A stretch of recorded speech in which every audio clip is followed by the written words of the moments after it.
Hi, everyone, and welcome to Candid Convo with Crystal. Tonight, we're going to be talking about men and their financial attitude towards money and the financially fit man. My men will be coming in soon, but I really wanted to get the show started and just start talking to everyone. So I'm going to actually be talking about this idea, this Dusty, because I've been, really getting into some debates as of late about what is this Dusty? What is there a Dusty qualifiers? Like, does he have to be totally broke and living on your couch? Like, what is this idea of a Dusty? Or is Dusty a mindset? And that's actually what I think it is. Dusty is somebody that just does not have any ambition. If he's 35 or 40 years old without an ambition, okay, I'm gonna give you that. Let's call him a Dusty. Let's put a name on it. He's a Dusty. Or is he somebody that came from poverty and he's just trying to get himself back on track? Like, what is this idea of a Dusty? And a lot of us have been just calling him Dusty and just because he doesn't want the finer things in life. But is that possible? So I'm going to be asking the men about what's the Dusty in their eyes. And I'm just going to ask the question, can a woman be a Dusty? Yeah. Is she a Dusty too? Um, and what are these qualifiers that you think qualifies a person to be a Dusty? Because to me, if a man is sitting back and letting a woman do everything, then okay, I'll give you a Dusty. But I really wanted to know, like, what do you think a Dusty is? Okay. Um, and then we're going to be getting into men and money attitudes because to me, it is important to find out, like, this person that I'm interested in dating, like, is he somebody that wants a woman that it has a higher tax bracket? Does he care about that? Yeah. So I definitely want it because to me, and I always talk about this, their money story. My money story when I was growing up, seeing my parents struggle, that has a lot to do about how I relate to money as an adult. So and I'm gonna be bringing out some demographics here because it is important that we really talk to these men and ask them about their money story and what they grew up as and now being an adult, like what do they think um of women nowadays that are coming into their own. We're coming into our own, we're making our own money, we're doing our own thing, and do they have a problem with that? So that's huge to me because a lot of times um, they think of that as, they don't want to worry about that. Men don't want a woman that has her own money. So a lot of times men don't want a woman that has her own money, that has her own thing going on. And, they look at that as I got to worry about her making her own money and I shouldn't have to worry about that. So we're going to be trying to get into it with the guys as soon as they come in. They're coming, don't worry about it. But a couple of them got behind. Dr. Onu is starting his birthday vacation, so he's about to be celebrating. So we're gonna have him being celebrating soon. So yeah, this is gonna be a lot of a fun night tonight. Hold on, do I got somebody coming in? 1 second. Give me a second, y'all. Give me a second. Give me a second. Hold on here. Hold on. I'm just clicking away. 1 second. Mm.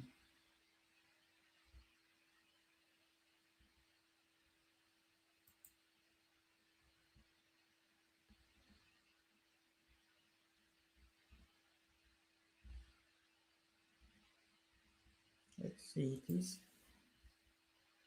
No.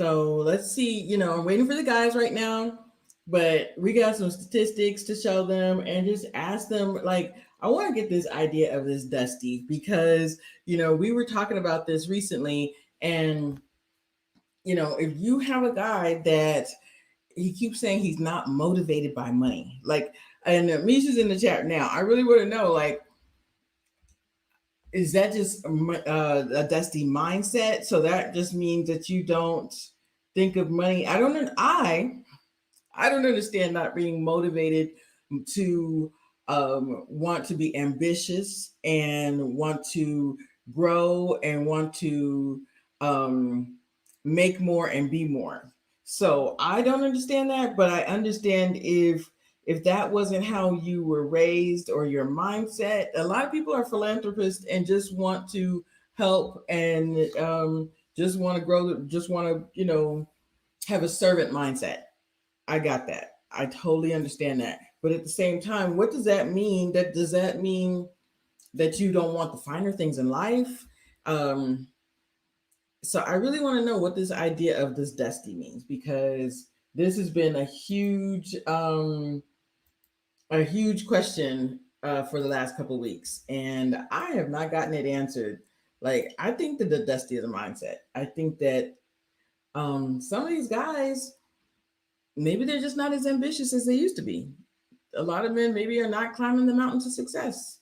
They don't care about that. They just want to have a 3 bedroom house in the woods somewhere, and that's it. So, yes, the woods. Yes, the woods. Okay, so it's a mindset. Okay, so Misha, what do you mean by mindset? So if you're not ambitious as a man, not being ambitious is a dusty. Um, because yeah, you cannot be ambitious. You maybe not. You just want to have your 9 to 5, go home, and not want to be not being ambitious. Because I know me, and you and I are the same. That I'm very ambitious, so I can understand how that can be frustrating. But a lot of women are saying that okay, well, if he's what is broke, if he's working retail since it's the same retail job since he was 21 to 45. So he's a dusty and he has a raggedy car and he has is still living in an apartment, did not go and buy a house at that age. Um, no savings account. Is that a dusty? So that's my question right now. I really want to know what are these qualifiers? Not being ambitious and being insecure. Okay. I love that. I really don't think Gil can handle the fact that Mirla came from the same upbringing and is more financially stable than him. So I'm going to be asking the men as soon as they come in about that because one of my questions is money, men, and attitudes. What are their thoughts on dating somebody in the same tax bracket or a higher tax bracket? Because I really want to go through this question because another YouTuber said that is why men date women in a lower tax bracket. I'm gonna phrase it a little differently, but but he said men date women below them, and um, below them can be I don't like that. I don't like that. So, and I was talking to my girl Kia a little bit earlier, so we're gonna phrase it a little differently for the men, but yeah, for a man to date a woman that because that like rings on your insecurities. That kind of, if a woman is a higher tax bracket, then that kind of rings on your insecurities. Because if you're in the traditionalist mindset, but she's making more than you, how's that going to affect you? How's that going to affect you in the home? How's that going to affect you in working with this woman and being in a relationship with her? So yeah, we're gonna go through it, but first we're gonna talk about these dusties. So Kia's in the chat too. So Kia, what does a dusty mean to you? And you know what, Misha, can a woman be a dusty? I'm gonna ask you too, but can a woman be a dusty? I want to ask you that. One. And Kia, what does the word dusty, as far as a man is concerned, mean to you?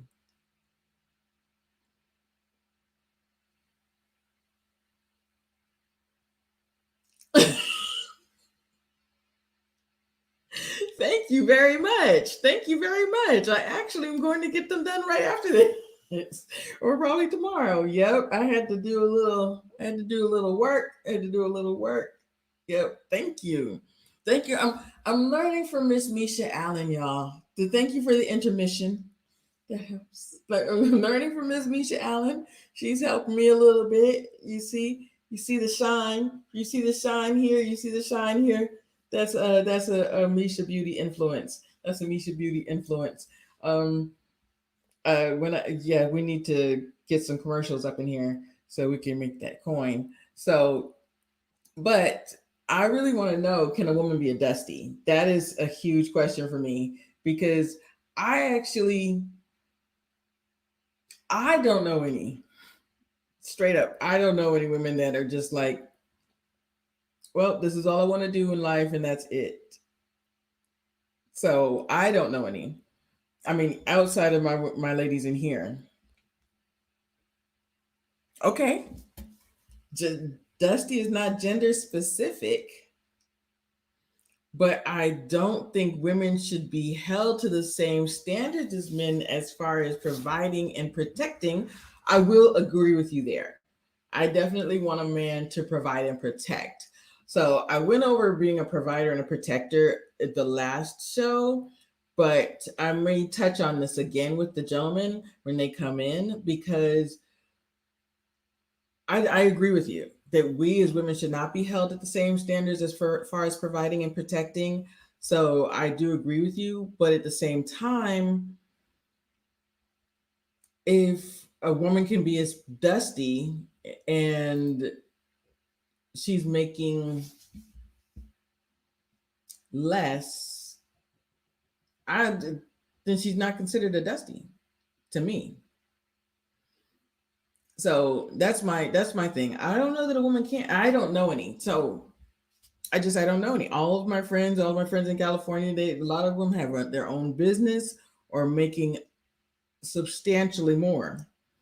But those same friends have been told to lower their standards. You see where I'm going? Told to your standards are too high. Just because you got promoted in your job and you're making all of this money, then you may have to get a guy that's and I don't even want to say blue collar because I don't think a blue collar man is a bad guy, but that's a little bit lower in standards. So that's where I'm going with that. So I'm going to be asking the men about money matters and attitude and money men and attitude towards money because and their attitude towards money in a relationship because that's huge. Um, and their attitudes towards money outside of a relationship. So if a woman is not gender specific or Dusty's not gender specific, hey, high vibes. Thank you so much. The men are a little late. The men are coming, but they're not here yet. So thank you guys for coming in a little early. Yeah, the men are running behind, so they're coming. And I'm just keeping y'all. I definitely don't like being late, so I wanted to talk to you guys about it, and I want to get your opinion. One, now that the Misha asked the question, high vibes. Can a woman be a Dusty? Answer that question for me. And is the as a Dusty, A mindset, or is the weight of a man's wallet? Hey fam, hey Onu. Y'all give Onu some birthday love real quick. Give Onu some birthday love. Just give Onu some birthday love. He is celebrating early and he won't be able to make it tonight.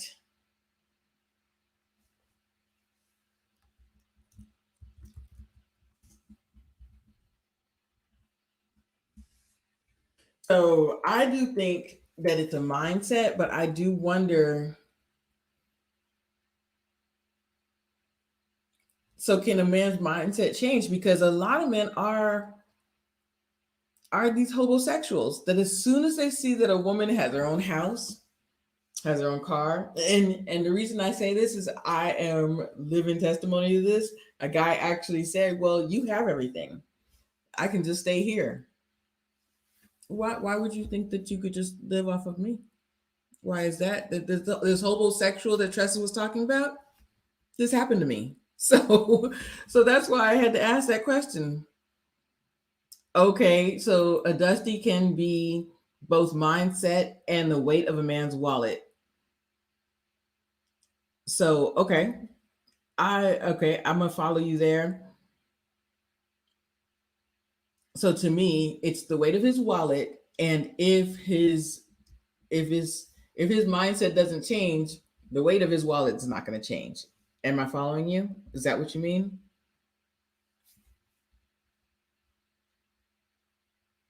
Mm. Yo, I think Tia Maria just dropped it. I think you're right. I think you might be onto something. No, a gold digger, she wants the finer things. She wants the finer things. She just wants somebody to pay for it. A Dusty just doesn't care. He just doesn't. He's broke and will always be broke.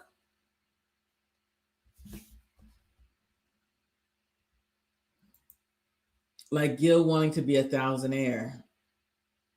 I'm following. Okay, okay. We should. I think I like how High Vibes is thinking about this. Yes, Gil wanting to be a thousandaire, which makes no sense to me.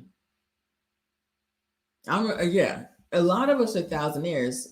There are very little of us millionaires, and honestly, in us, and that's another reason why I've always wanted to do this channel. Us wanting to step into our excellence, not just as women, but as a people, as men, women, and black men and women. We want to sit at the table, or we want to build our own doggone table, right? As a thousandaire, you're not going to be able to do that. You're not going to be able to have your say. So I think of it much bigger than that. I think of it not just as wanting to just live a nice, happy life in a little house. I think of it much bigger than that. And I don't think that he thinks big. I think that's what, yes, I think that that's what I'm saying. I think it's just stay there. Hmm.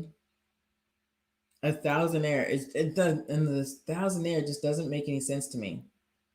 So a man just doesn't want to do more, be more, and work a little harder to get more. I think that that's that thousandaire.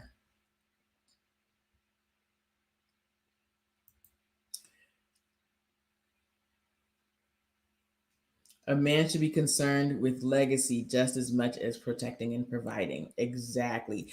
And honestly, okay, so let me ask you, ladies and gentlemen in here, have we as women had to be more concerned with legacy as of late in the last, I'm going to go last 10 years? Have we as women had to be more concerned with legacy?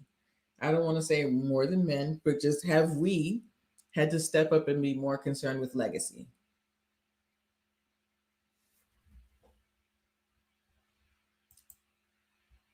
Hey, Jay. The men are running late, so I'm holding court real quick. I'm holding court. So thank you guys for coming in quickly. Thank you guys for just hanging out with me for a few minutes. Yeah, I do wonder though. because this thousandaire thing and not wanting to do more, be more, this idea of dusty. What is a dusty? Can a woman be a dusty? And is a dusty the weight of a man's wallet or a mindset or the mindset? So that's our questions. Thank you. Thank you. Thank you. I'm trying, working. Thank you so much. I really appreciate.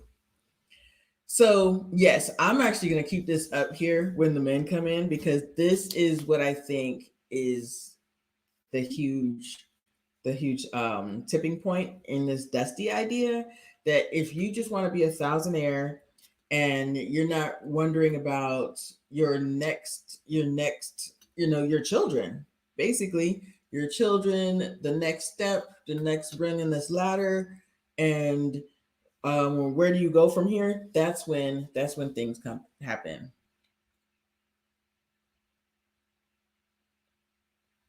Okay, Kia is saying, I don't get into titles. If he's a man, if he a man decides to maintain a certain title, that's his prerogative. But that doesn't mean he is for everyone. What do you mean that if he's a man that doesn't, what title? Like title of Dusty or Gold Digger?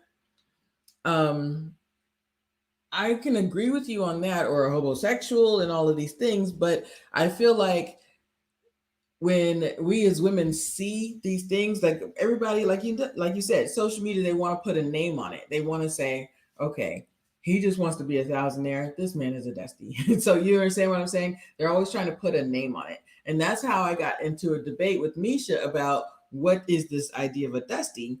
Because to me, I saw a guy who had moved from Colombia by himself, worked hard to become, to what, a physical trainer, firefighter, all of these things. And I said, okay, he's not a dusty, he's working hard. But then at the same time, I changed my mind because I said, you only want to be a thousandaire? That makes no sense to me. You don't want more for yourself. You don't want, and I get that you may not want to be spending millions of dollars, but you don't want more for yourself. I really needed more explanation because I was like, you can't call him a dusty. He's not. He's somebody that is, picked himself up after tragedy, after seeing, death in his family and seeing his father die. I was like, okay, he's a hard worker, but he's just not where he wants to be right now. But to me, if you don't want better and you don't want to see where want better for your family in the future, that's where I have an issue with.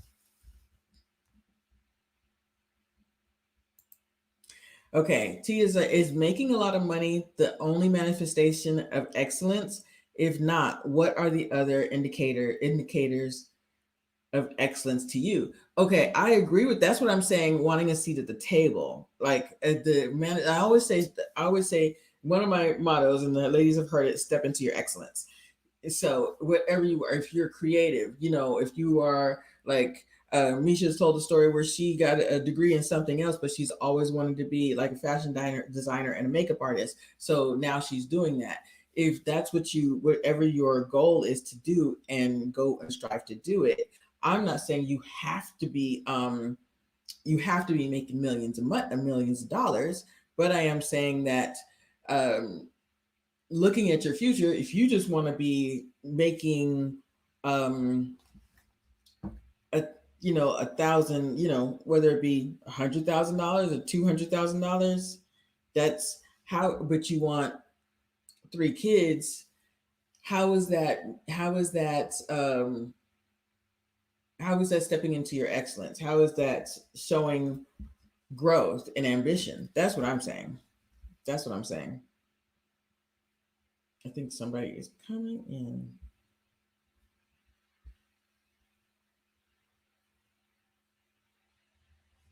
Okay, hold on. Oh no, I don't see you.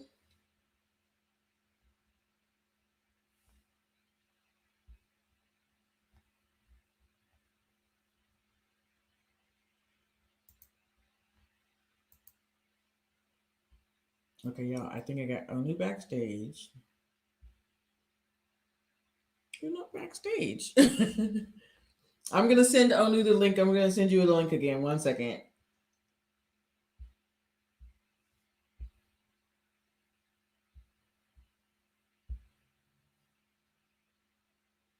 Y'all, thank you for bearing with me 1 second.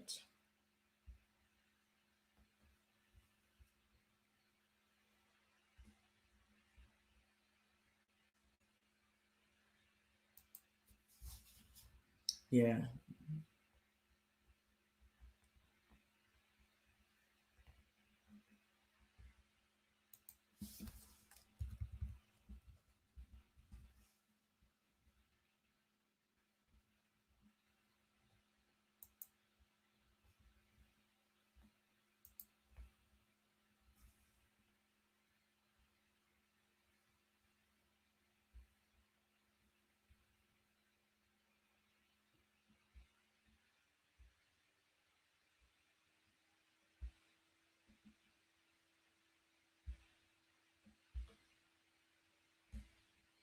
Okay. Oh no, I just sent you the link again.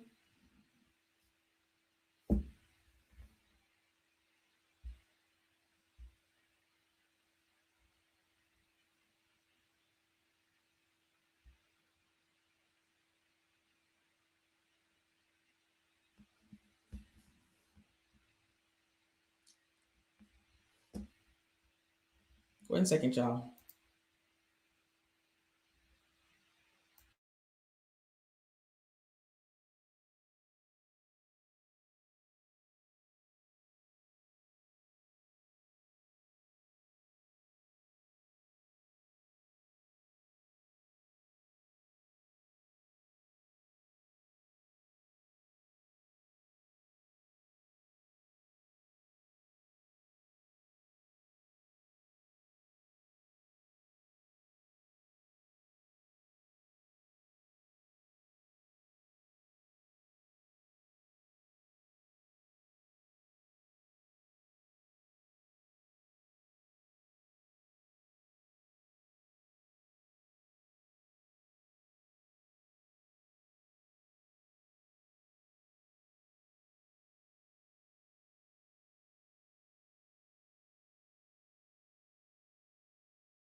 Y'all, I'm sorry. Apparently the link wasn't working, so I just sent it to them again. Hopefully it'll work. So thank you guys for hanging out. Brownsburg's coming in. Brownsbird's in the building. Thank you guys so much for taking a minute with me.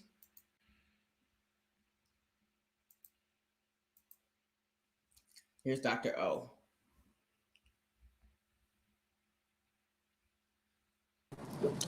Hello, Hey, can you hear Dr. me? O, how are you doing? I'm doing fine. How are you Y'all doing? give Onu some pre-birthday chat. Can we light up the birthday chat for Onu real quick? He's Thank you. pre-celebrating his birthday. Oh yeah, I think it's going. We're gonna take. I'm gonna take this all the way to end 2021 actually, I but think you it's should. great to start early. You should start I early. think You I should start should early. too. He's in DC. He's in DC. I need you to, but make sure he stays away from Camille. Like we're gonna just pray that you stay away from some of the ladies. So yeah, yeah. But we're gonna pray that he, finds some. They lighten the birthday chat up for you. Make sure that Sean has the right link. He has the right link. Okay. So, Onu, you know how everybody's been talking about this word dusty. What does that word dusty mean to you?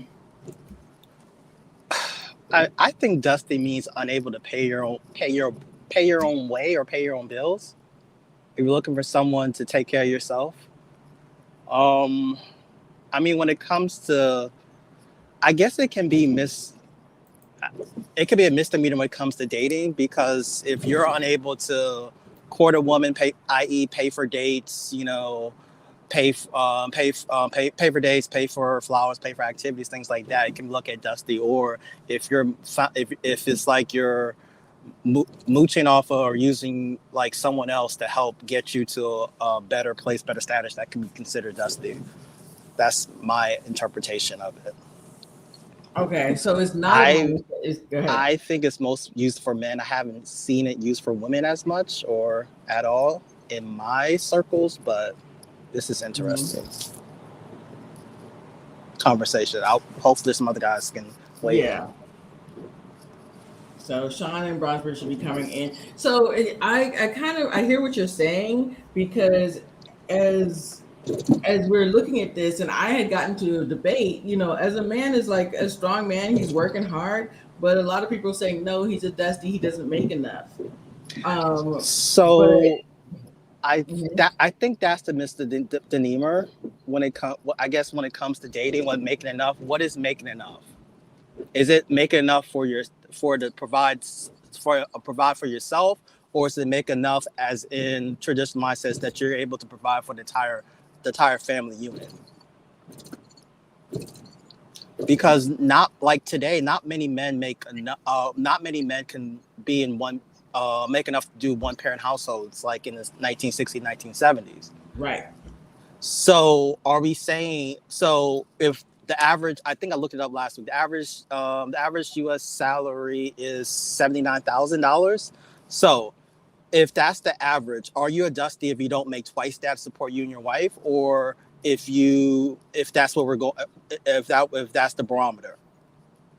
So every guy who makes under 160 is considered dusty, who wants to be in a monogamous relationship with a woman. So in California, in California, you would need to make at least $120,000. But okay, I mean, that's another scenario. I mean, I'm using California, not using the Wells for California. So again, like in today's day, most people, in order to survive as a functional nuclear unit, you need two salaries, two incomes. So, but the question I'm asking does the man have to make enough for both people or just for himself? So, i.e., does a man who make less than 80,000, 79,000, is that considered dusty? Or does that man need to make twice that much to support the wife? That's the key thing. So that's a good question. Hmm. I would think he would need to make at least at 79,000. That's my So opinion, average but is I seventy hear nine what you're thousand. So saying. if a guy makes $79,000, is that's considered normal? Any guy makes underneath $79,000 considered dusty. Everyone up, okay, he should be able to hold his own weight. Correct. Mm-hmm. But he's only holding his own weight. But then when it comes to, let's say he has two kids and a wife. Okay, we're Okay. adding, but we're adding additional variables to that. Now again, if you have a wife, you have kids, again, you're going to have to make essentially more than average. But at the same time, if you're unable to meet that, if the average we're saying right now in the United States based on salaries is $79,000. If you're able to make that much, you should be able to live comfortably. If you're unable to do that and you need someone to help you survive, to me, that'll be the definition of a dusty. If you're able to make 75,000 live comfortably, that's fine. But if you need more than 79,000, can't do that. Again, that could be enough. Maybe that's the alternative or another definition to the dusty scenario, relative, if you're unable to keep up at the average, at the mean of what we need to survive. And I guess when we add the California example, yes, in California you need a lot more money than the average in order to survive there. But there are other places in the United States where you don't need as much. So I understand what your point is. But again, even in California, based on that standards, if you're unable to acquire a salary of, I guess we're saying $110,000 per year, you're probably not going to. I mean, I guess that's the definition of a dusty. But there's a lot of entrepreneurs or people who are just in the industry or that are just there. They get by who don't make that much. Right. Okay, let me ask, you know what? I'm going to go to Eric really quickly. So, there's this idea nowadays of a man that doesn't make a lot of money being called a dusty. Like he's not. And my concern was, is it his mindset, not being ambitious, not being wanting to grow in his career, or is it just the weight of his wallet? And so, what do you think? What does that, a man not growing in his career, what do you think of that, Eric? Um, my bad. I joined on pretty late. I think That's cool. far as being called a dusty, I think for different people it may be a different response. But I think if he, let's say for example, and women can comment and all that good stuff. But I think that if he's not making enough money, I won't give a certain amount right now. But like if he's not making enough money for his family, and Hmm. he doesn't have the right mindset as far as going out to get it, whatever it may be, getting multiple jobs or trying to start a business or whatever, that having those goals and um, different things set up to go to the next level, I think a woman may consider that a dusty. Because I don't think necessarily it's always the amount. Because I came on late and I did hear him say something about it depends on the state you live in and different things like that. And I think that does um, is a great contributor to how you can live. Because in one's like South Carolina, you come into Right. Atlanta making 60, 70 grand or whatever the case may be. So I think it's a combination of where he is, and then also do he have the motivation and vision and um, hard work to actually strive to make more for his family. So I think it's Sean, just is a combination of both, you're saying. it just to pay $40,000, Right. and he has the right mindset to do more, attain multiple jobs, or start a business. Um, I don't think that necessarily he's a dusty. I just think that some women may call him that. Don't get me wrong, but I don't think. I think if he has the right mindset to do better and do more, I don't necessarily think that can, you know, someone be called a dusty or whatever that terminology is. I think it depends. Sean, I'm really go to you now. So if he was, so what is it? Is it his mindset?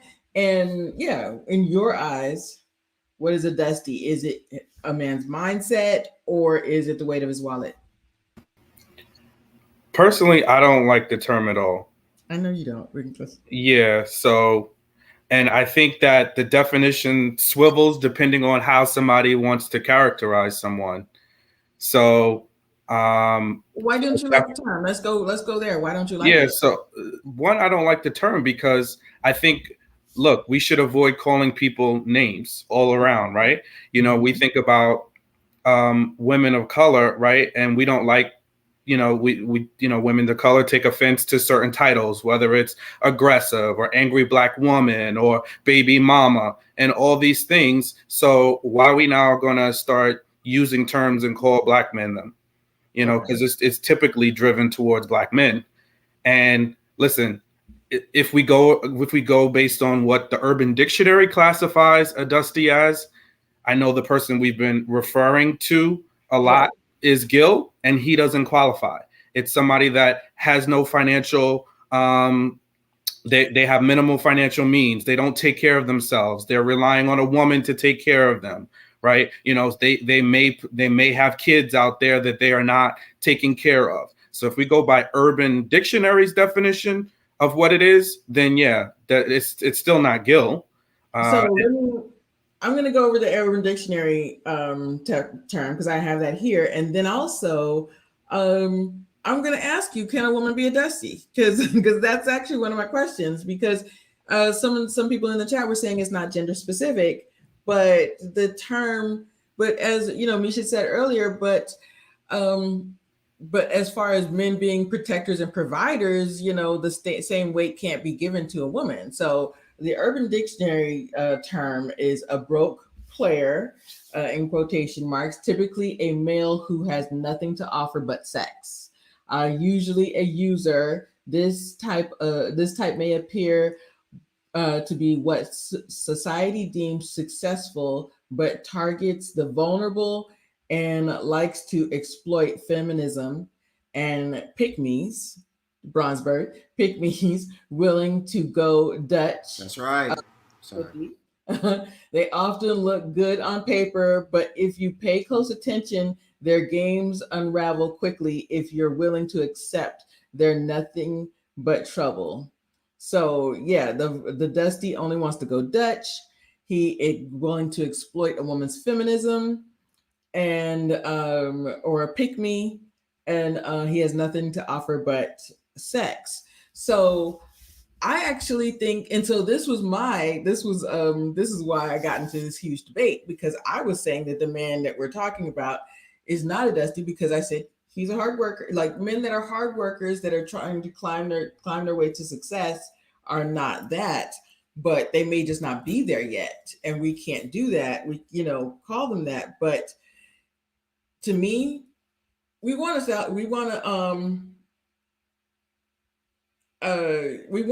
somebody that doesn't think of themselves as just a thousandaire. We want somebody that wants, and this is what I was saying before the gentleman got in the room, is that being an ambitious person, we always talk about men and women, especially Black men and women, wanting to have a seat at the table.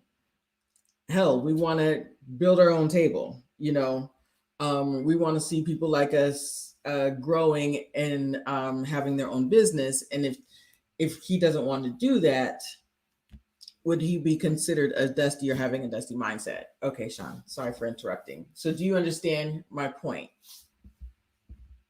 And where some men may lie in that dusty role? Sean, I'm asking.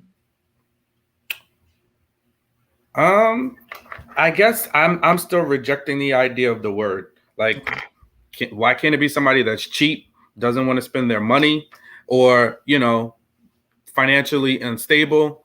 Like, I don't get why we have to go there. Like, that's the part, and then and then it just swivels. That's the part that's just annoying, because once we get to the breakdown of Dusty, if we're talking about, we'll reference Gil because he's the one where all this started, right? He doesn't qualify under any of those things that we know to be true, unless we start inserting facts of our own. But right now, we haven't seen anything that proves that he is dusty based on that definition. And then once we bring up that fact, now it goes back to, well, it's his mentality. Okay, well, how can you debate? You don't even know this person. How can you debate what their mentality is? Because he says he doesn't want to be a millionaire. So what? How many millionaires exist of the billion people in this planet? Like, there's no, how many millionaires are out there? Is everybody a millionaire that I don't know about it? I can say that I can want to be Bill Gates, but is that something that's grounded in reality? Or am I just in delusion land saying I want something that is not attainable for me? So The fact that he doesn't want to be a millionaire doesn't matter. So now he's dusty because he doesn't want to be a millionaire. Like, come on. Then we'll be, everybody's dusty then, because the average person is not walking around here a millionaire. So, in your opinion, do women criticize men more for not wanting more money? I'm just going to go straight to money because that's what we're talking about tonight. So, do you think that women criticize men more for not wanting more money or not wanting to be more in their career and want money? I mean, I don't know. I don't know that I feel it's a general sentiment. I think women sometimes criticize men when they don't do what they think they should do. Whether that be money or whether how they interact with them. Yeah, no, I think that's a real thing. And this dusty thing is just it's just a byproduct of that thought process. Like, he's not doing what I think he should be doing. He's not leveling up. He's not meeting me where I am or where I want to be. So now there has to be something wrong with him because his thought process isn't the same as mine.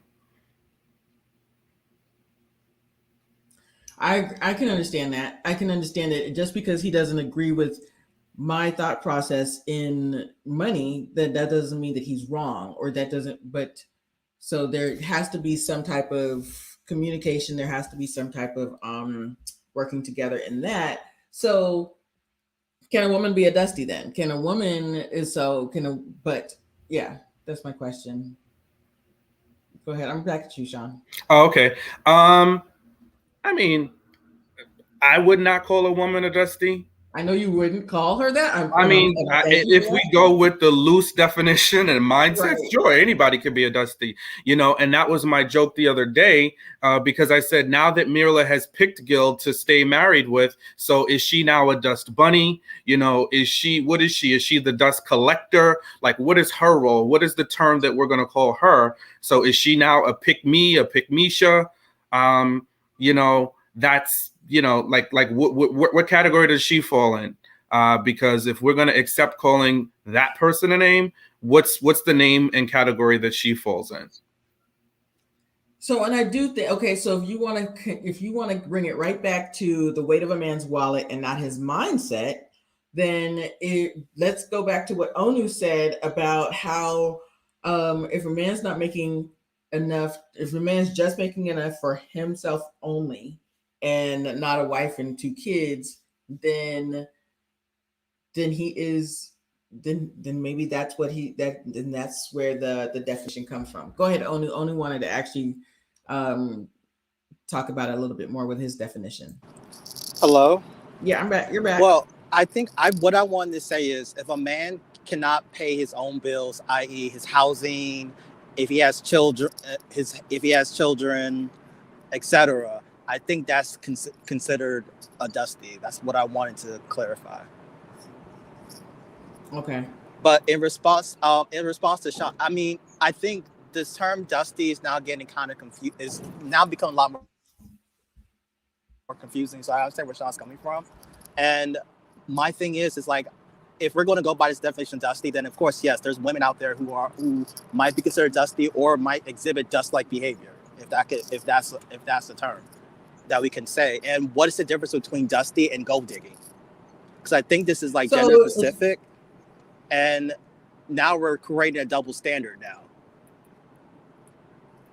And it's so funny because Tia Maria asked that earlier about wouldn't she be a gold digger? But I said that a gold digger always wants to climb. She wants the finer things in life. So let's go to the heat. Let's go to Brownsburg. Brownsburg, have you heard of this term dusty? And what do you think of it? Yeah, I got called a dusty before. Okay. Yeah.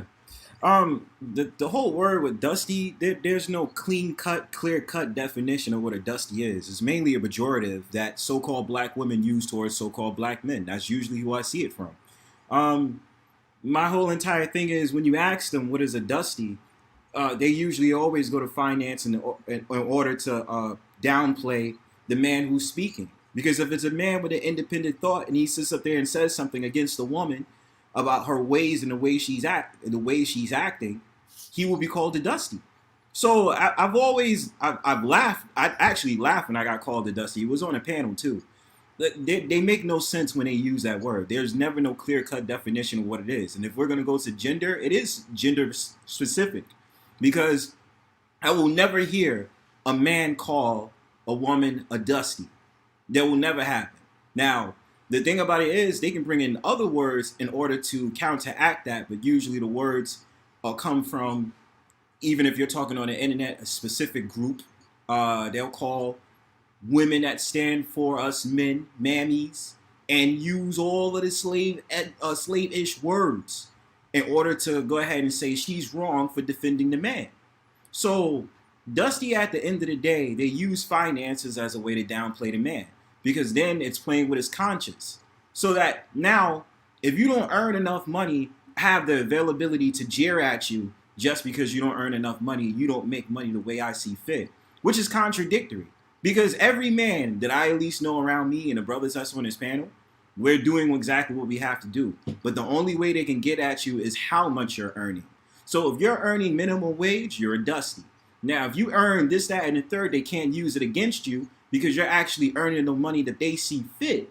So at the end of the day, the whole entire way of playing into this dusty thing is that it's just merely a pejorative. There is no meaning to what a dusty is. It's just a sling turning word. It's just, let me just throw it at you because I'm gonna call you a name for no reason. It's very immature and there's nothing to it. and I gotta say this as an analogy. I actually thought about this in my mind. This is crazy. You know how you have antiques that stay in closets and all this other stuff for years? That can be considered dusty because the fact of the matter, if you polish it off, there's still meaning and value to it. If you see gold nuggets is inside the ground, full of dirt. You understand what I'm saying? If you polish off the dirt, gold nuggets is there worth of value. So honestly, you can find something in that dusty whole entire thing. Yeah. You know what's so funny? Before you guys came in, I did say that what if a man changes his mindset? And I think it was High Vibes that was saying in the chat that it's the weight of his wallet and his mindset.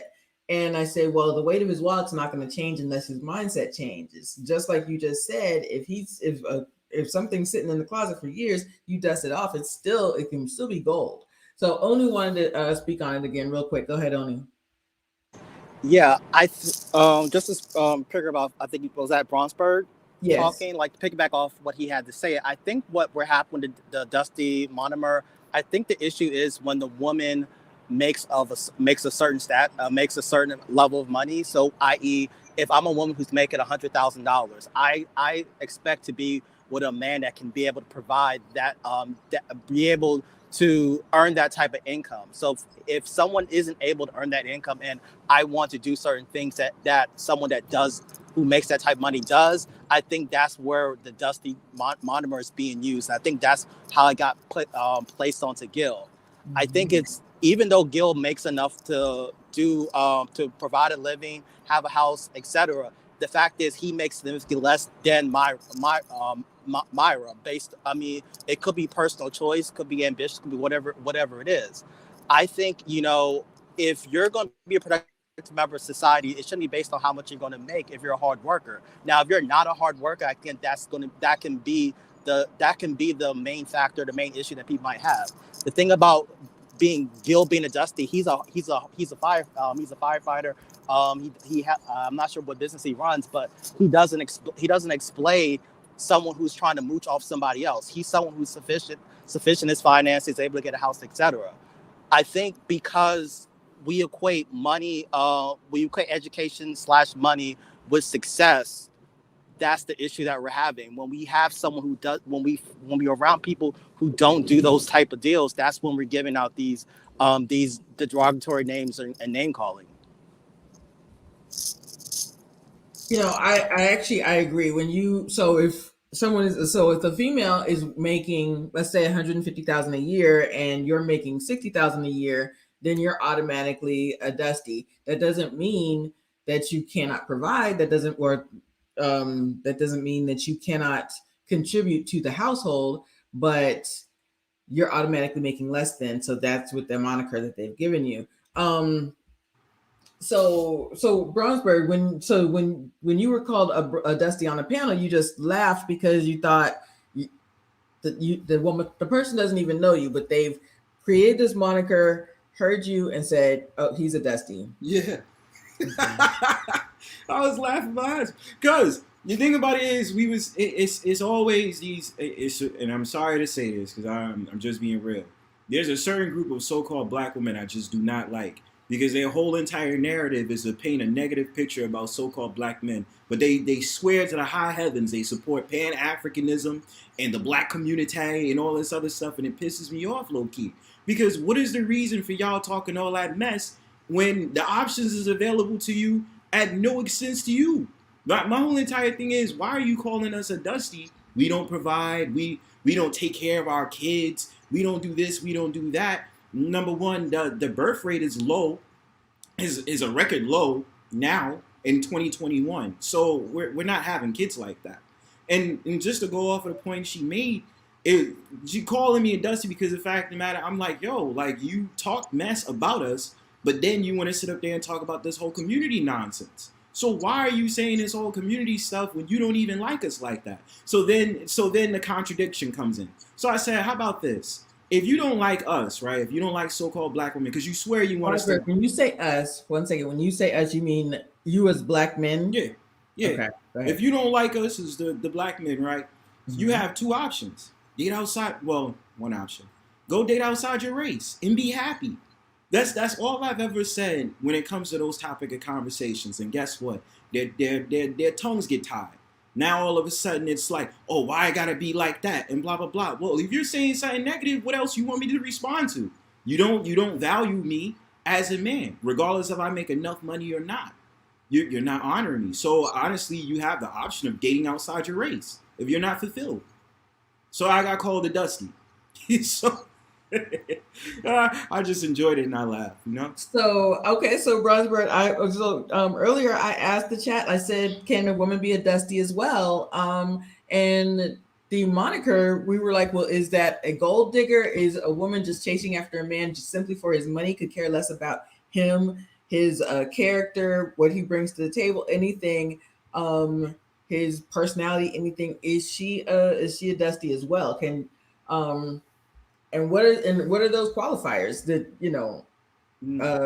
because as a man, if a woman's looking at you as your outside only, are you now a Dusty like this woman just looked at you as? So can a woman be a Dusty? That word can't be used on women. See, the thing about it is that a woman will depend on a man for resources. So the only way, listen, my thing about it is women can be flat out broke and find a man who's rich or even has a little bit of money in pocket and deal with him. So it's kind of just like weird and just out of place to call a woman a Dusty. That's why I've never heard that term. Now the thing about it is they could be called a gold digger. That's the only reciprocation that they could use in order to call a woman a Dusty. Call her a gold digger and call her, and it usually has sexual undertones, right? And this is the truth, because I hear certain dudes that use, especially if it comes to race, when a so-called black woman is getting fed up with the black man, when she decides to say, "Oh, I'm going to date a white man," she'll be called a ghetto gagger, and that is a porn site. Okay, that is a porn site, and they will use that word towards her. And usually it's going towards a so-called black woman as a response. Wow. Okay. So y'all know I was going to bring some demographics, but I really want to go back to what Bronsberg just said. So men and attitude towards money and dating and relationships. Okay. So let's go to Eric. Eric, what are your thoughts on dating someone in the same tax brackets? Okay. I'm wondering if you would date someone in the same tax bracket, would you date someone in a lower tax bracket? Or what is your preference? Excuse me. Eric, can you hear me? Eric. Okay, there you are. Eric. Crystal. Yeah, I'm here. Okay, I didn't hear you. Can you hear me? I don't know if yeah, I didn't hear Okay, you at so first. The we're internet gonna was go to money, acting up. men and money attitudes because okay, so what are your thoughts on dating someone in the same tax bracket as you, or dating someone in a lower tax bracket? What do you prefer? What are your thoughts? Um, I mean, either or. I think it's just about understanding the person you with and having a conversation, communicating about what you want. I think the Dusty and all that type of terminology, versus gold digger, and it's almost like when we talk about submit to women. I think that for me, it doesn't matter. You know what I'm saying? If she's not making less or she's making the same. I think just the way things are now. I think that the comparison of money for women and men, I don't think it's important because what men look for is different than what women look for in men. So I don't see really the need to necessarily compare who's making what, who's making less, and if this person is making more, whatever, that's a Dusty or whatever the case may be. I think it's about finding the right person you have a connection with and being able to communicate whatever goals or aspirations or whatever thing you want to have. I mean, whether it's $1,000 mindset, $1 million, $1 billion, whatever it is, but finding the right connection and the right fit for you in your relationship. And I think for the money part, I don't think for men it matters as much. If she's making 20, 30, or this woman in Publix can, get a man who's making six figures, because we as men look for stuff that's different from a woman. And a woman typically looking for a provider, protector, different things like that. So yeah, sometimes men are going to have to make more and make enough to take care of their family in whatever state or wherever they live. But I don't think the money thing is like, you know, I think it's about where the person is. Because you can have a guy who's only making 50 or 60,000 and a woman who's making only 20,000 or whatever the case may be. I think it's about having the right connection with the right, finding the right person first, because that's difficult in this day and time. Having a good connection and being able to, you both come together and communicate where you want to end up. Because I think this society is getting to a point where we're talking about six figures and talking about all this. There's only a small percentage of people who actually make six figures or more. So the average person, whether it's 60s, 70s, whatever the case may be. So I think it's weird to hear, even if it's a woman calling a man Dusty, if he's making 60, 70, whatever, 40, and he's busting his tail out there or trying to get, additional jobs or start a company, and he has the right mindset and going in the right path. I think it's more important wherever he is and wherever she is, and that they understand and have the connection and understand the direction they're trying to go together. And once you have that, she may be satisfied with 60,000. Another woman may be satisfied with 50. Then you have another woman who may be super career driven. She may be satisfied with 120 or 150, whatever it is. I really don't think it.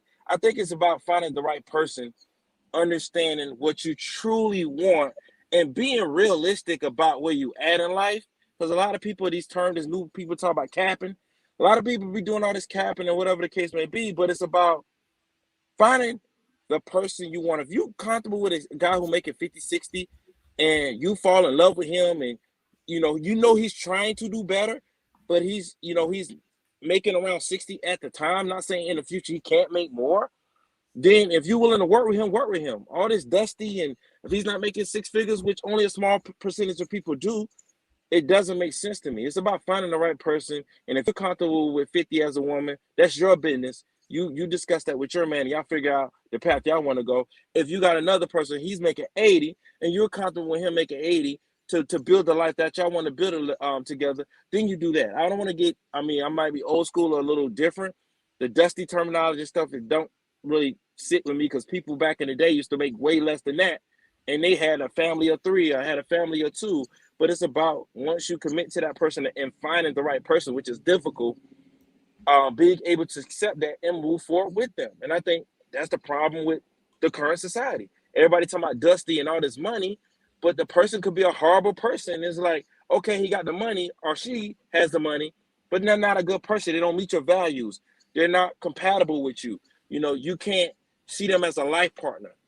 It's like that's more important. Now, don't get me wrong. As a man, you want to provide and protect and all that. Don't get me wrong, but providing may be comfortable for a certain person at 60 opposed to another person at 100 grand.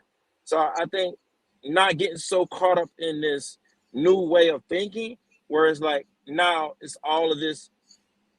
Every man got to make over $100,000 for him to not to be called a Dusty or be called a high value man or to be whatever.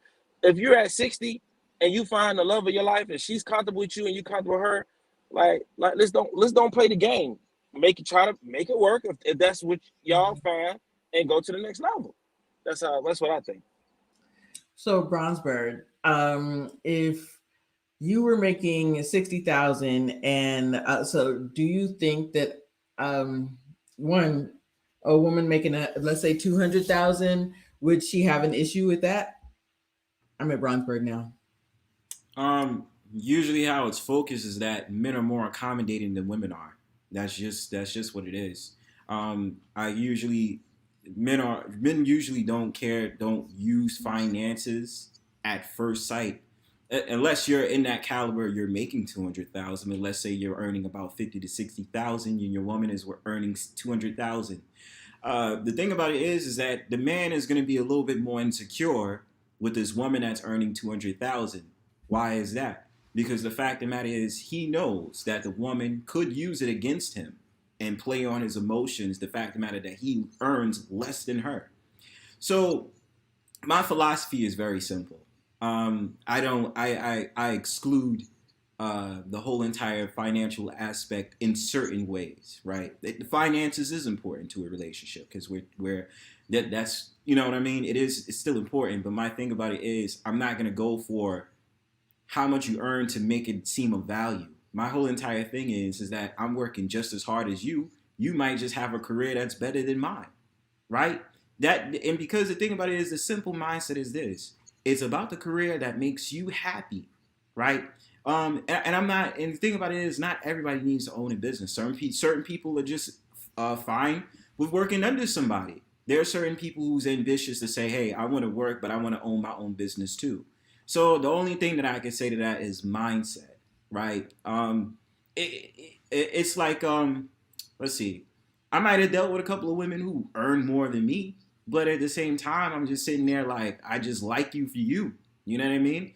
And it was never, even if we stopped dealing with each other, it wasn't on some stuff like, oh, well, you're a broke man. No, and it's not about being broke. It's just the fact that like we just didn't bond. So that's my whole odds on that. But I just want to say men are more accommodating. They don't mind dealing with a woman regardless of her income because they don't look at jobs or even college degrees as a place of value when getting to know the woman.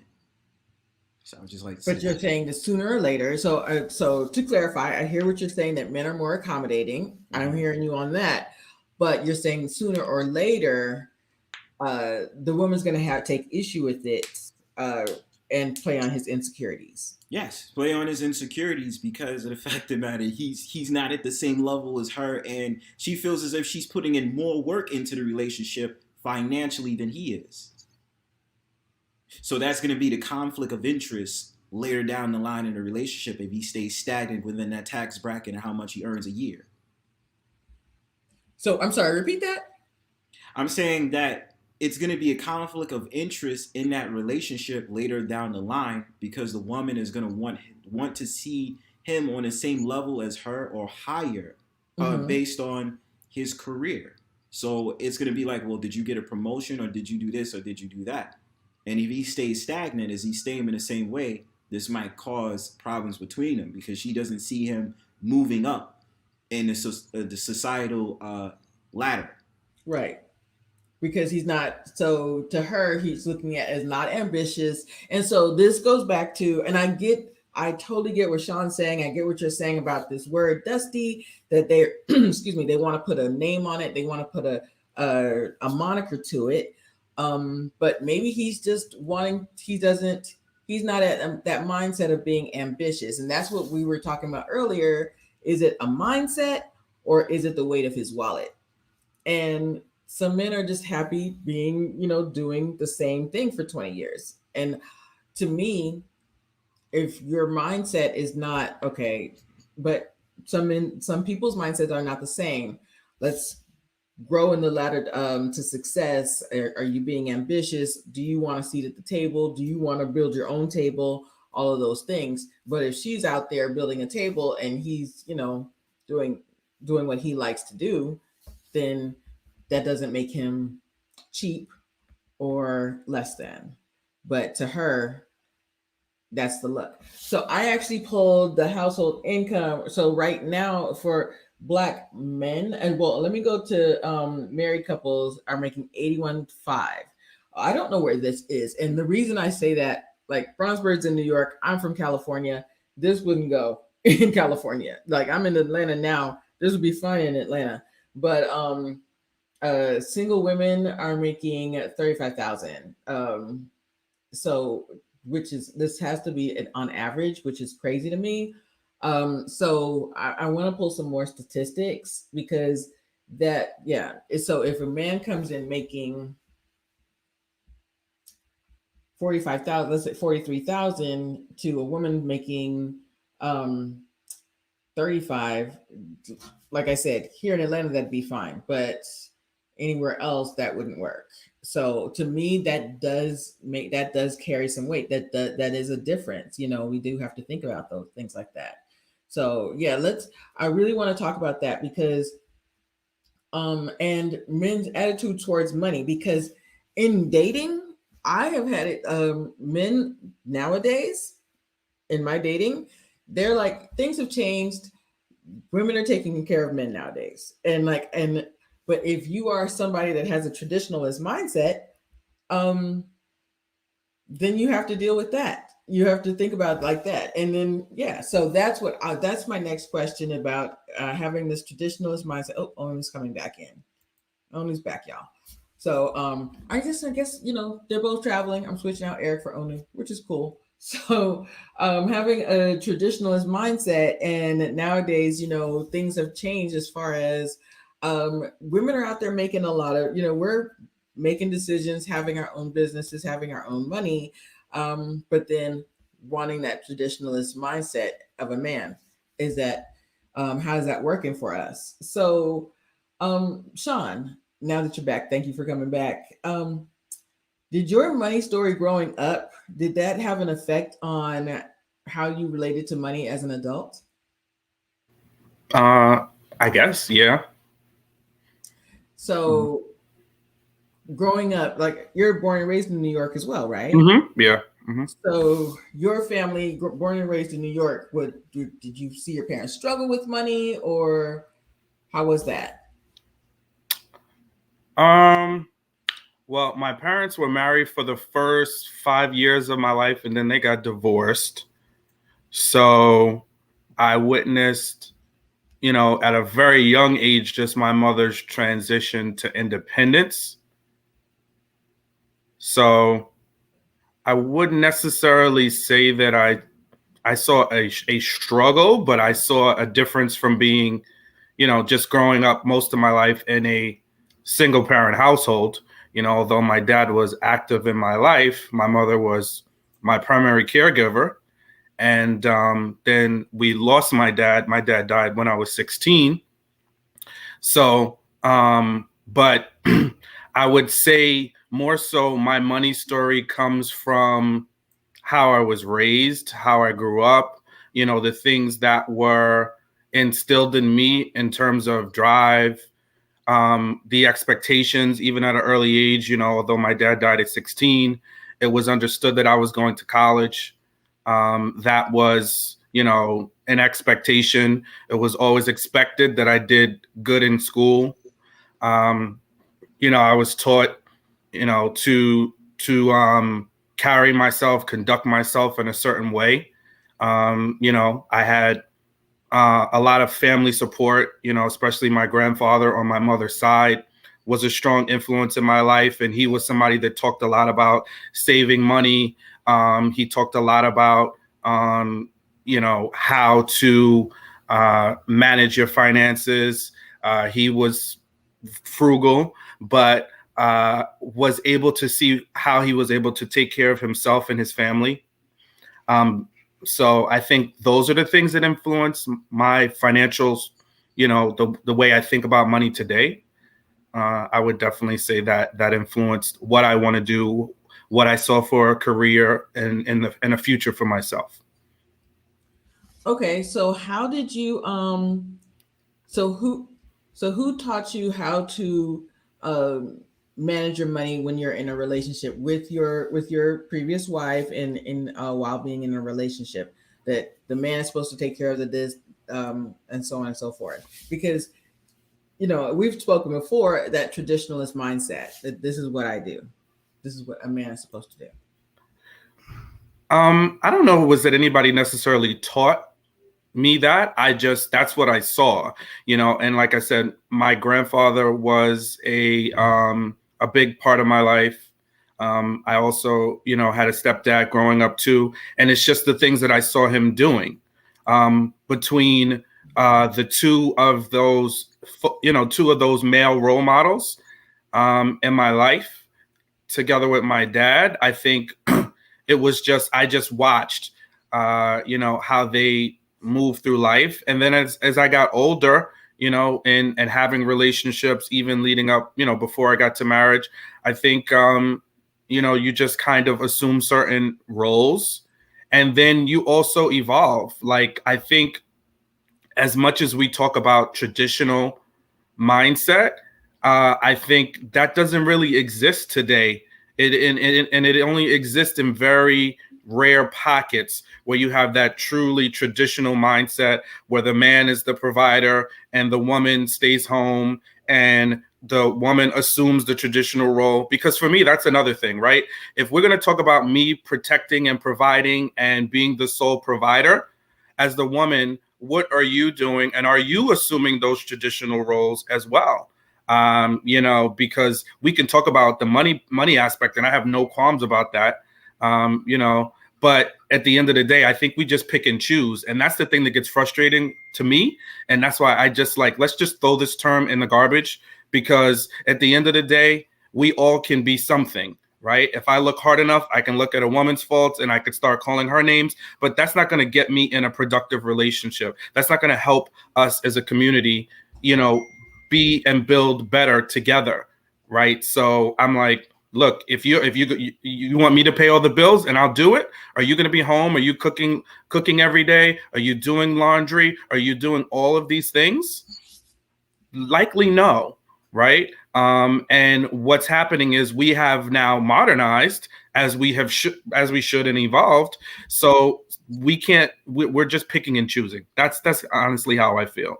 It's like okay, I want this because I want the man to have this much money, but I don't want to do that. Don't tell me what to do.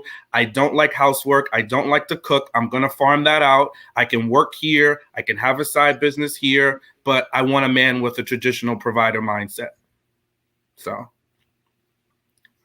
that's actually funny, because that's going to be going on my next question. So I hear what you're saying, and I actually want to go to Eric on this, because he has spoken about this too. After a certain time, and after you get married, a woman assuming that traditional mindset. Excuse me, and I know that there's going to be conversations about that. It's not totally traditional, or it really depends, because a woman could be, what if she's a lawyer and she spent all this money getting her degree, and then she has 3 kids and now she's stopped that and going to be working from home or raising her kids.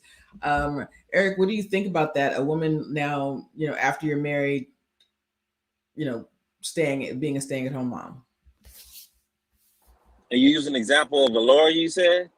I did, but you could use whatever example you want. So Yeah, in your scenario. Uh-huh. Mm-hmm.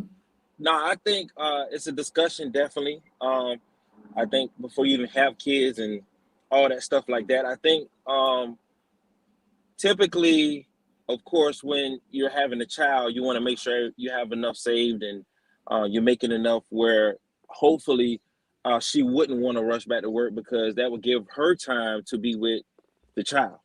You know, whether it's a year, 2 year, 3 year, whatever the discussion is. I think it's important that once you're married and you and your wife have that child, that you're able to provide and allow her time to spend time with that child, because that's your legacy in the future. You know what I mean? You don't want daycare and other people taking care of your newborn and so forth and so on. You want that mother presence and that child to identify with the mother. So whether it's a year, 2 years, 3 years, I will be comfortable with that, just to make sure we're building that rapport. Because again, that child is your legacy. You want to make sure the right information, that you're protecting that child, and who else to be the best protector for that child and teach that child than the mother. So I definitely think it will be discussion. But yeah, typically have her stay at home with the child. Hmm. So, where's did Onu come back? Onu's back. Okay, so Onu, I know that we talked about that a little bit. So, if that were the case, then you would be needing to make double. Am I right? Going back to your That's previous correct. conversation. That's correct.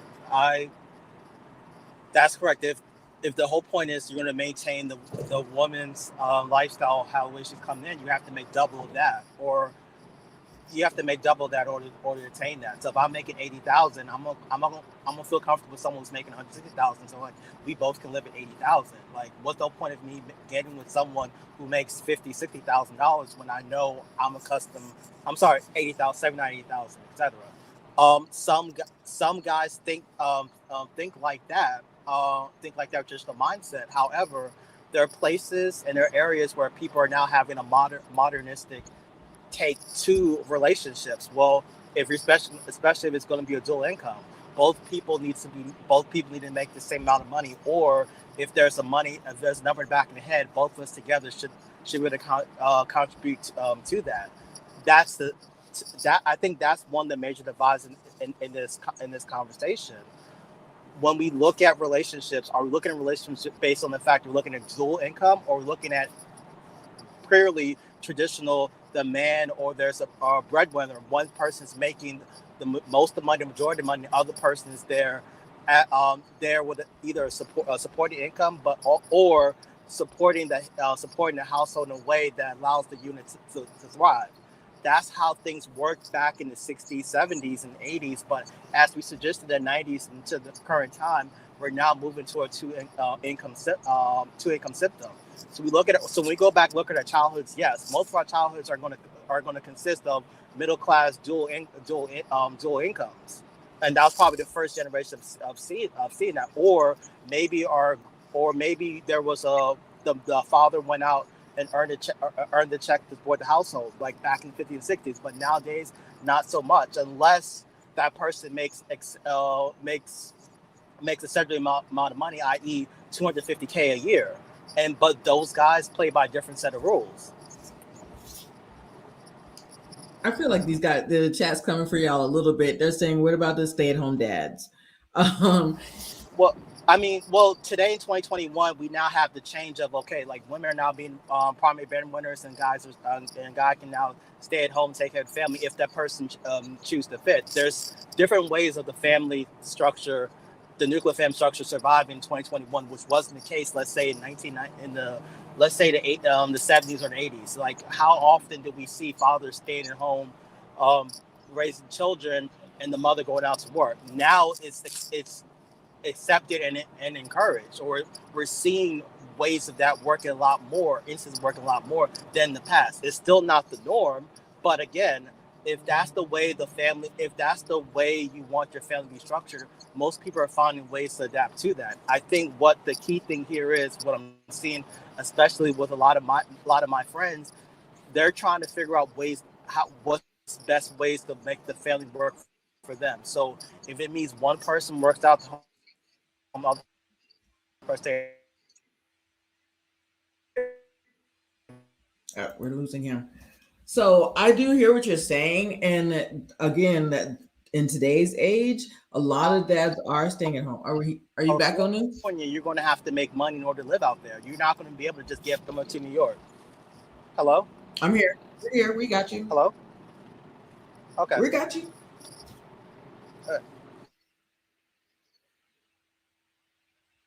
We lost Donu. So he'll be back in a second. So let me, you know what? I want to ask Bronsberg for a second. Bronsberg, what are your thoughts on women being very money motivated? I'm gonna circle it back around, but what are your thoughts on a woman being money motivated? That's fine. I mean, honestly, we live in a capitalist society. It makes sense. I have no problem with a woman working just like I'd be working. I think it's a beautiful thing.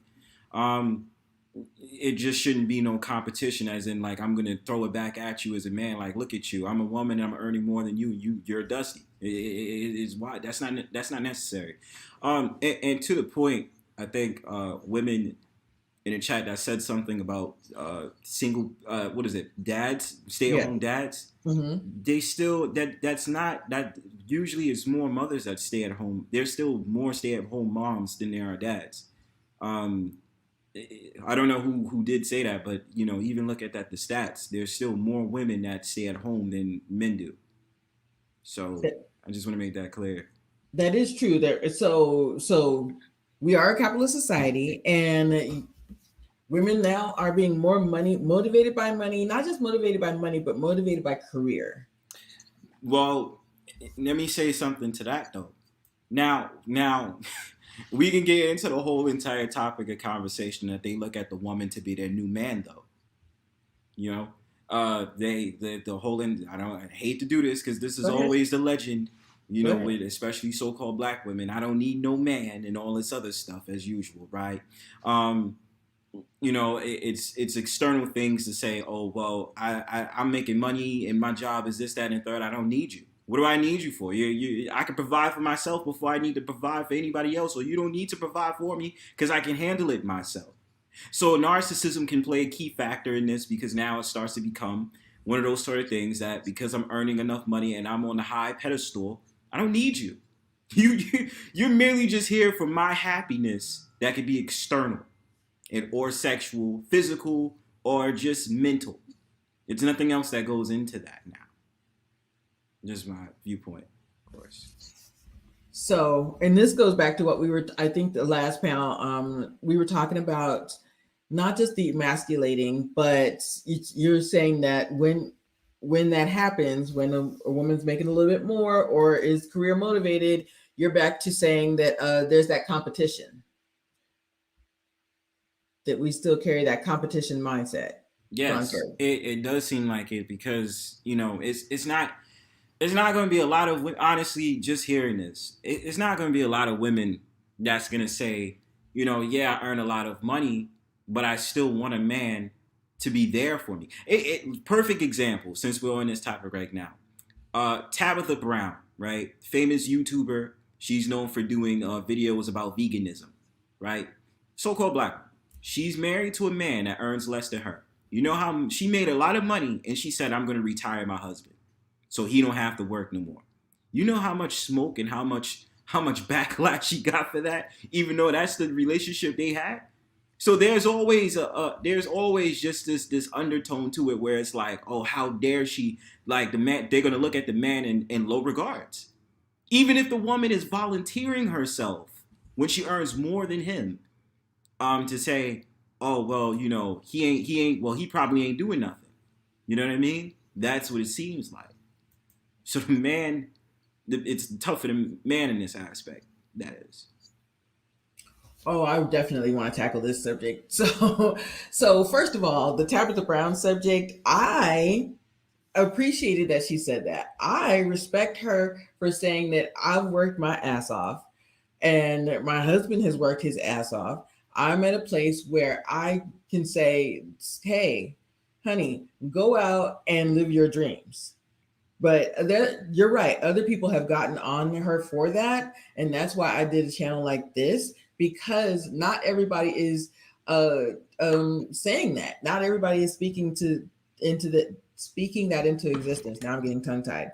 So for those people, I do want to add that there is this mindset, and it is a long-standing mindset that if a woman is speaking up and getting in front of her husband or getting in front of the man and saying and standing up for him, then he is the lesser man.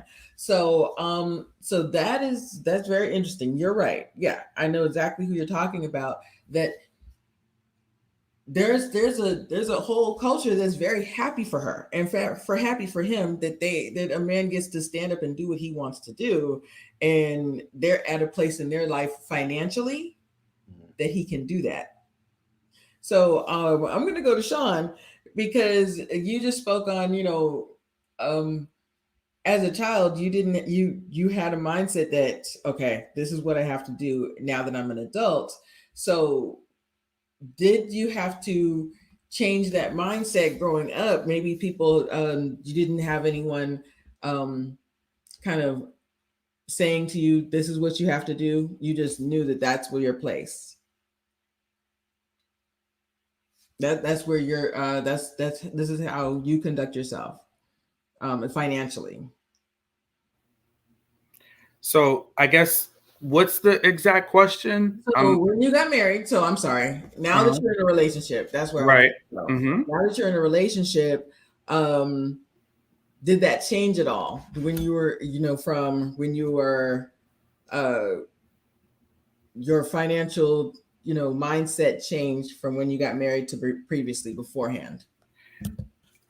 Yeah, I think it evolved. I think like there's one thing to have an idea of what you want, and then it's another thing to be in the situation. And I think that I learned through relationships by the time that I got married is you have to do what works for you, right? I can sit up here and I could say I want this, that, and the third, and I want my wife to do this and my wife to do that. But at the end of the day, it's like when you're in that relationship, you have to do what works for you. And sometimes the things that traditionally you envisioned are not going to be things that work in your marriage. So it's less about doing something specific to fall under a criteria of modern or traditional or this or that. You fall in love with somebody, you guys share common ground, you want to build a life and a family together, you work towards what works for you. You build a budget and a plan, and this is what I did is, I had my wife had children, so we had to take that into a factor, right? Those are things that we had to plan around. It wasn't there was nothing in my past that could have prepared me for that. But what prepared me was knowing that, okay, we are together, we are married. How are we going to manage the situation? What bills need to be paid? What things are priorities? What are we going to do? And that's how we managed, right? We could have definitely done some things better in terms of budgeting and being on the same page.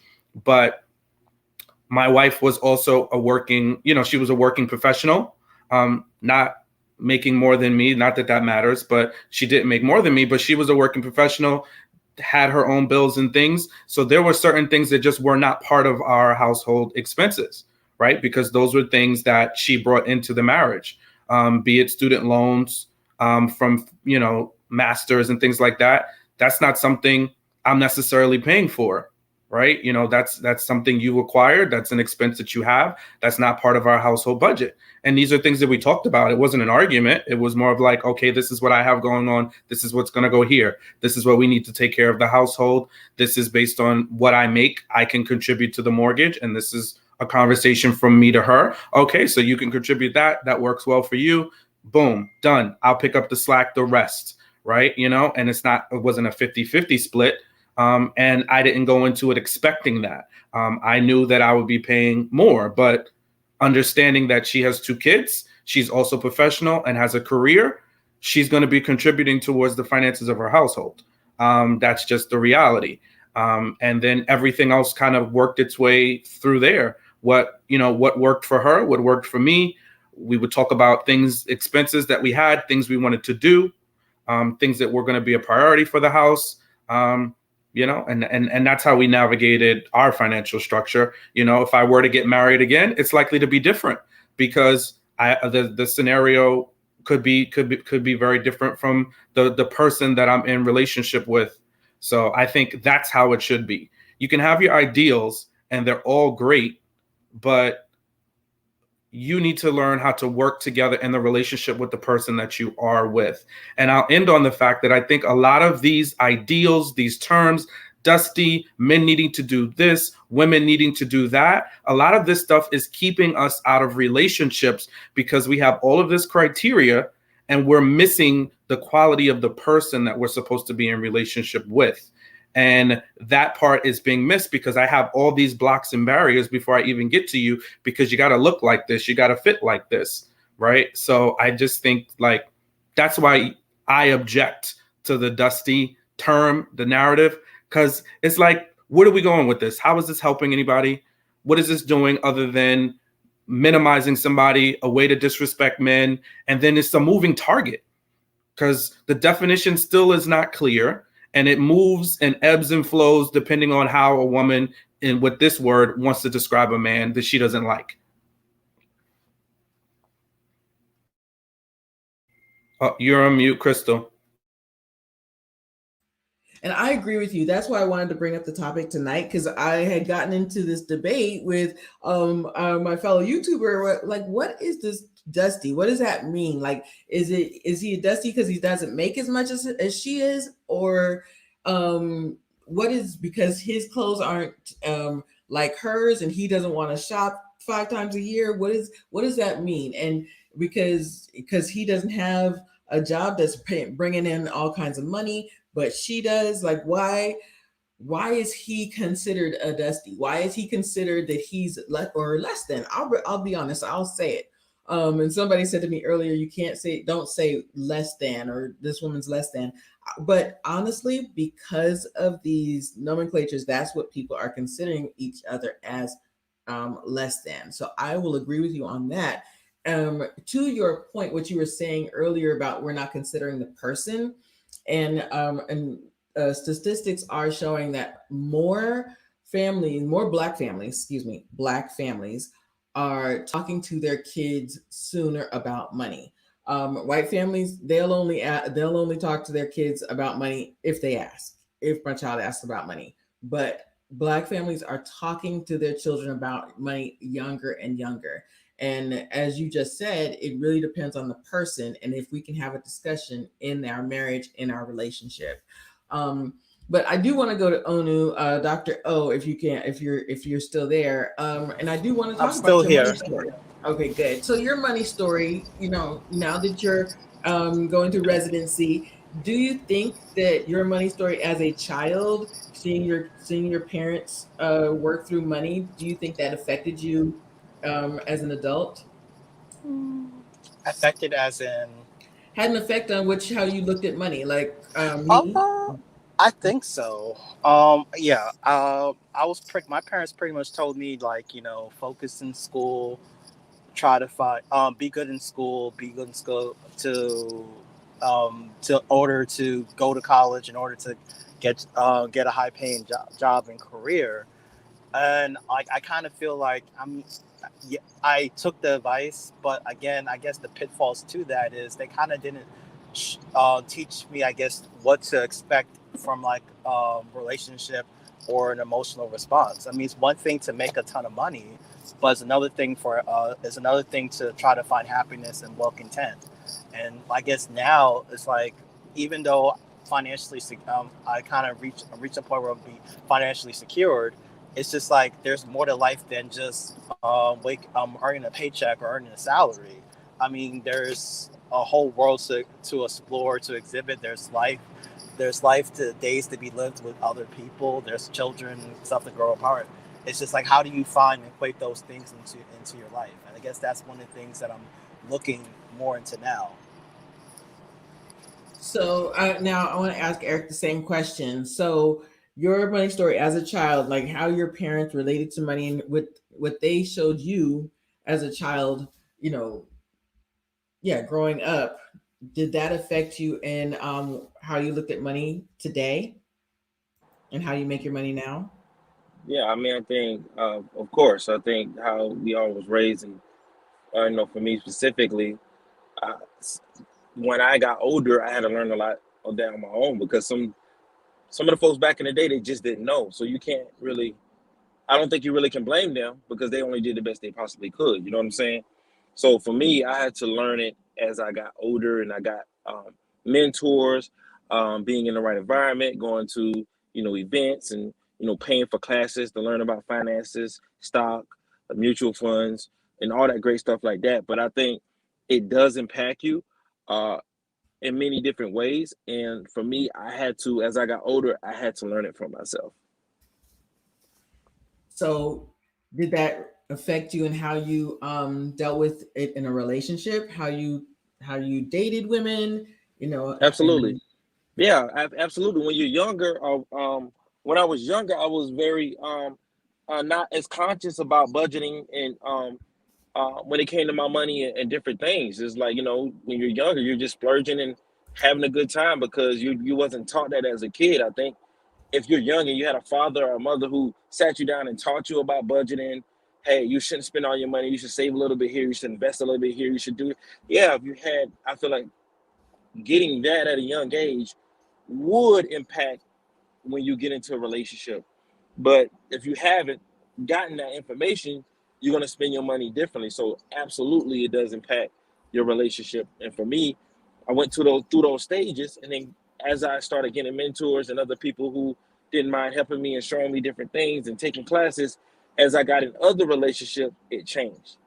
And that's when I started getting introduced to budgeting and investments and all those other things like that. So yes, it does impact you. So I think it's important even now, um, dusty, non-dusty. I mean, it doesn't matter to me about all that. But getting with a good person that, like I said, if you fall in love with this person or you really got a connection and y'all compatible with each other, um, eventually as you grow and it is getting serious and you're looking, to get in a committed relationship, and that may be something eventually you want to get into marriage. That conversation should come up, and you should be um, okay with communicating about your budget. Like I'm not saying you have to share all your information about your finance, but if there's you going on dates and you're doing all this other stuff, and you want to travel because a lot of people want to travel and go to countries and all that. I think is if you have the knowledge now, you should be responsible with your money because at the end of the day, you got to plan for your legacy. It's a lot that you got to think about as a man and responsibility. And in some cases, your partner may not be as strong in that area. Some women may just want to they go by what they feel and what they want at the time. They want this person to hard. So as a man, start responsibility to understand now that you at another level, now it's your responsibility. It's different. You can't blame that no more on my father and my mother didn't teach me how to budget. They didn't teach me about investments. They didn't teach me how to do this and how to do that financially. They didn't teach me about getting a financial advisor. They didn't teach me about a trust. They didn't teach me about all this other stuff. Now that you know, you can't blame them. You can't blame your past. So you're accountable for that. So if you still allowing yourself to be in a relationship where you're not budgeting and you're allowing yourself to be taken advantage of, or you're not building for your future and your legacy for you and your future wife, then that's on you as a man. So I think it's very conscious being able, and I say this multiple times today, but I mean it because it's very difficult to find the right person, a right fit for you, man or woman. So once you find that right fit, that's why it's very important not to get caught up on this dusty terminology, because what's going to happen is a lot of men and women are going to miss out on some very good people who may were at $50,000 and now well over six figures or now seven figures or whatever, and they see them years down the line and be like, dag, I was with that person, but he was a quote unquote dusty, and I wasn't willing to work with him or build with him. Now look at him now. So it's like just having the right mindset and being able to, now that you have the knowledge when it comes to money, communicate with your partner so they can understand, hey, this is the budget for this month, so forth and so on, and move like that. But you got to find the right person. I repeat, it's great to have the right person in your life because they will support you. So I'm gonna ask Bronzebird the same question, and I'm gonna circle it back to legacy. Bronzebird, first I want to talk to you about your money story. You know, as a child growing up, because you're born and raised in Harlem, right? Yes. So, growing up in Harlem, you know, with your family, um, did they talk to you about money? What did you see growing up, and how did that relate to how would you look at money now as an adult? As an adult, and yeah, let's start there. Well, I mean, it was a lot of ups and downs. So I'm definitely seeing like the struggle aspect. I would say in just simplest forms, like I didn't seen it all. Not having a lot of money. Uh, let's see. When we was able to have a lot more income and this, that, and the third. And honestly, the glorious story I've always thought about that put my mindset into working for yourself is my grandfather. My grandfather was a war veteran. He had sold basic clothing. He had a vendor's license, so he was a vendor. And I was inspired by that because I was just like, I like to see people work for themselves, especially anybody in my family. So my money story has been, no, I haven't been the best at it. But I've always knew well, my mom always knew that I was frugal. I never really liked to spend money on a lot of things. Like I wasn't, into, fashion like that, for instance. My biggest, like, as I got older, I started to realize my financial behavior. Um, my only bigger boo, even at this point, is the fact that I just like spending money on food. But even with that, I started to become more conscious and aware to be conservative with it and just be like, look, make your own food so you don't spend a lot of money on takeout. Because especially when you live in New York, you're on the go. You're like, look, I gotta get up in the morning or whatever. I have to, I gotta make it to work. You know what I mean? So the story about me is that over time I started to realize, and not to sit up there and say that my parents didn't teach me or give me a lot of lessons, but more or less it was more so I had to learn on my own. They could sprinkle a little bit down, but I felt as if like I would have to go out and see a financial advisor, or I would have to go ahead and see more ways on making income instead of just one set of income. You got to do this, you got to do that. I didn't been through a whole barrages of jobs that was dead end. Making the min wage here, and I was just like, okay, I don't feel fulfilled. So then maybe having my side hustle, then going ahead and using that as a brink of saying, okay, well, I have something that I can work off of. That'll be my side hustle or how I can make more money. So then, like where I seen, did you bring it into relationships also? Yes, absolutely. That was going to be my next part. I wanted to start there with your money story, and then bring it into how you relate to money in a relationship. Oh, my thing has always been, well, I have to admit it now. I haven't been in a lot of relationships. Mainly, my whole entire thing is I've been pretty much dolo. I've been a solo bird. Um, my thing about it is how my mindset would be in relationships is always like, um, I even with my parents, I don't depend on them for money. Like I'm usually the type that's just like, look, I'll do it on my own, but if I need your help, I'll ask you, which is not a lot of the time. I usually just handle it the way I see fit. And even if I'm down to my last dollar, I'm like, look, I got to put pressure on myself in order to make some more money since there's different ways of making income now. What I would bring into the relationship aspect of, relationship I've ever been in, my thing is the woman just understands how I am. I've been working since I was a teenager. So my whole entire prerogative is when I get in a relationship with a woman, my thing is like I could do good for self. And I'm not saying I don't need you, but if my perspective is we're coming together as a force, right? You earn your money, I earn mine. Now, if we are on a track of getting married, we have to understand marriage by contractual marriage means it's two entities and two businesses coming together. So it's my business coming with your business and we're conjoining it under our names. So that's just been my aspect on it. And if I'm slagging, I have no problem admitting that I'm slagging, but I will do what I have to do to get to where I need to be. Not off of what you're telling me and that you might use against me, but just the fact of the matter that I want to do it for myself. So that's just my whole entire thing on it. Okay, actually, Bronsberg really just wrapped that up because the next part is building. excuse me, um, building legacy and and being in your financial behavior and being financially fit.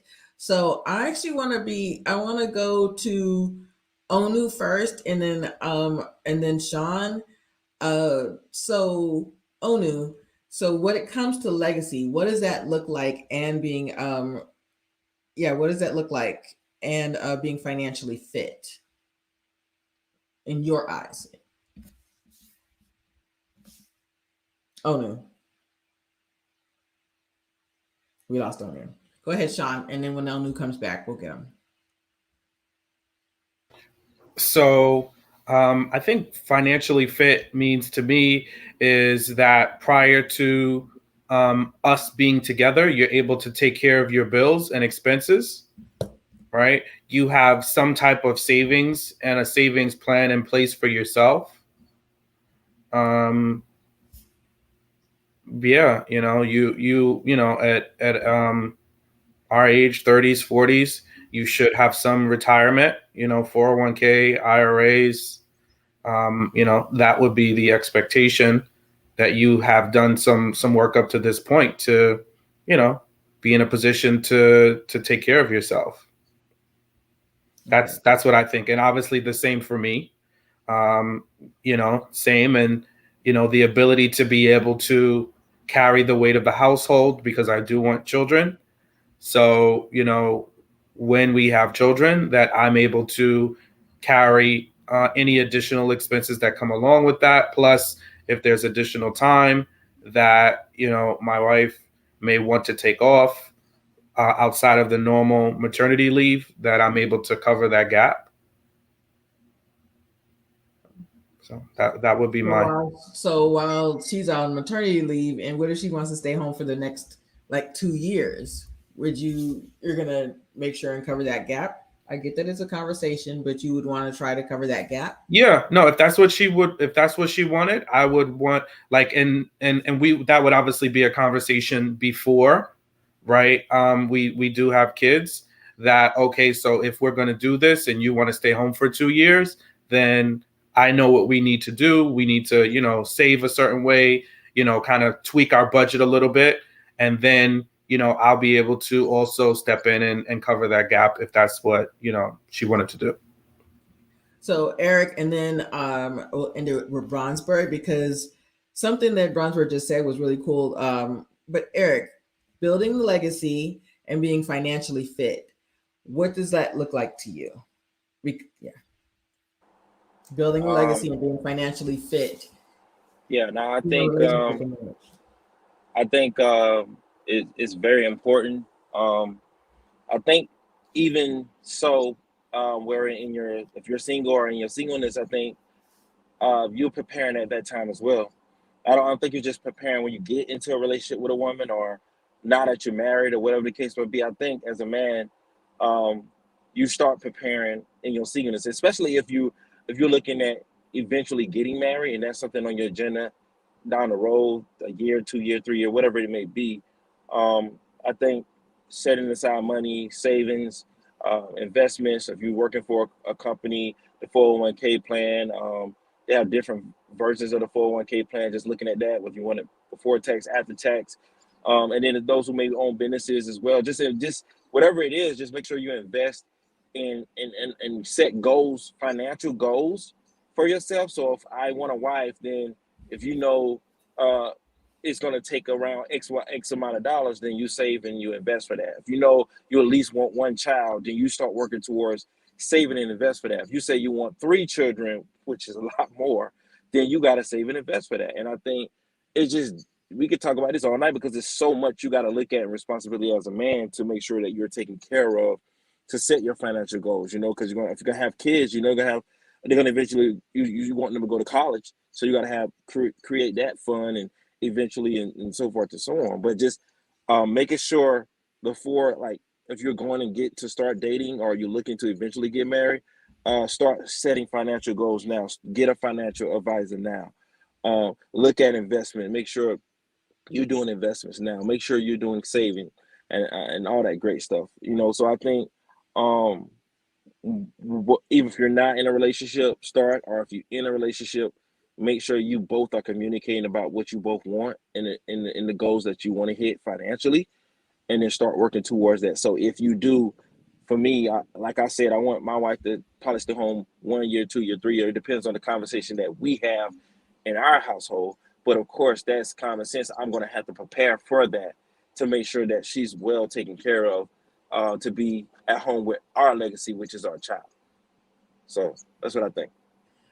Bronsberg touched on something earlier, and I want to ask you, Eric. So, what if in 20 years I say to you, and we're married, and I say to you, honey, I've worked hard enough and I've made enough that you can retire? What would you say to me? I can retire you. Um, I think, what does that look like? I mean, like, can you explain that a little further when you say I can retire? Like, what does that look like? That I've worked hard enough, like I'm making enough money that you don't have to, you can go and follow your dreams. What if you want to be, I don't know, a basketball coach, or you want to do something else? You don't have to work five jobs to, or you not five jobs. What if you're, I don't know, you're a teacher. You don't want to be a teacher anymore and you can retire. I've worked hard enough that I can retire you. Um, I've totally caught it, Eric off guard, y'all. yeah, you did. I think, I if I was, I'll say it this way then. If I was in that situation, um, if I was in that situation, I probably, that's different. I believe I wouldn't necessarily retire, but I would utilize those resources to build and create more financial wealth for the home. So that would free me up if I had a teacher job, which is a 9 to 5 or whatever the case may be. In that, using your example, in that happen in that way, I would, be happy for her, that she's able to accomplish that and do that. But if she tell me, she will want to retire me, yeah, I'm not the type to just sit at home and just be okay with, the check rolling. No, I probably would most likely take those resources, whether investment, real estate, whatever the case may be, or business, creating a new business, and create more wealth for the home now, because I have more freedom and more time to do that. So that's what I would do.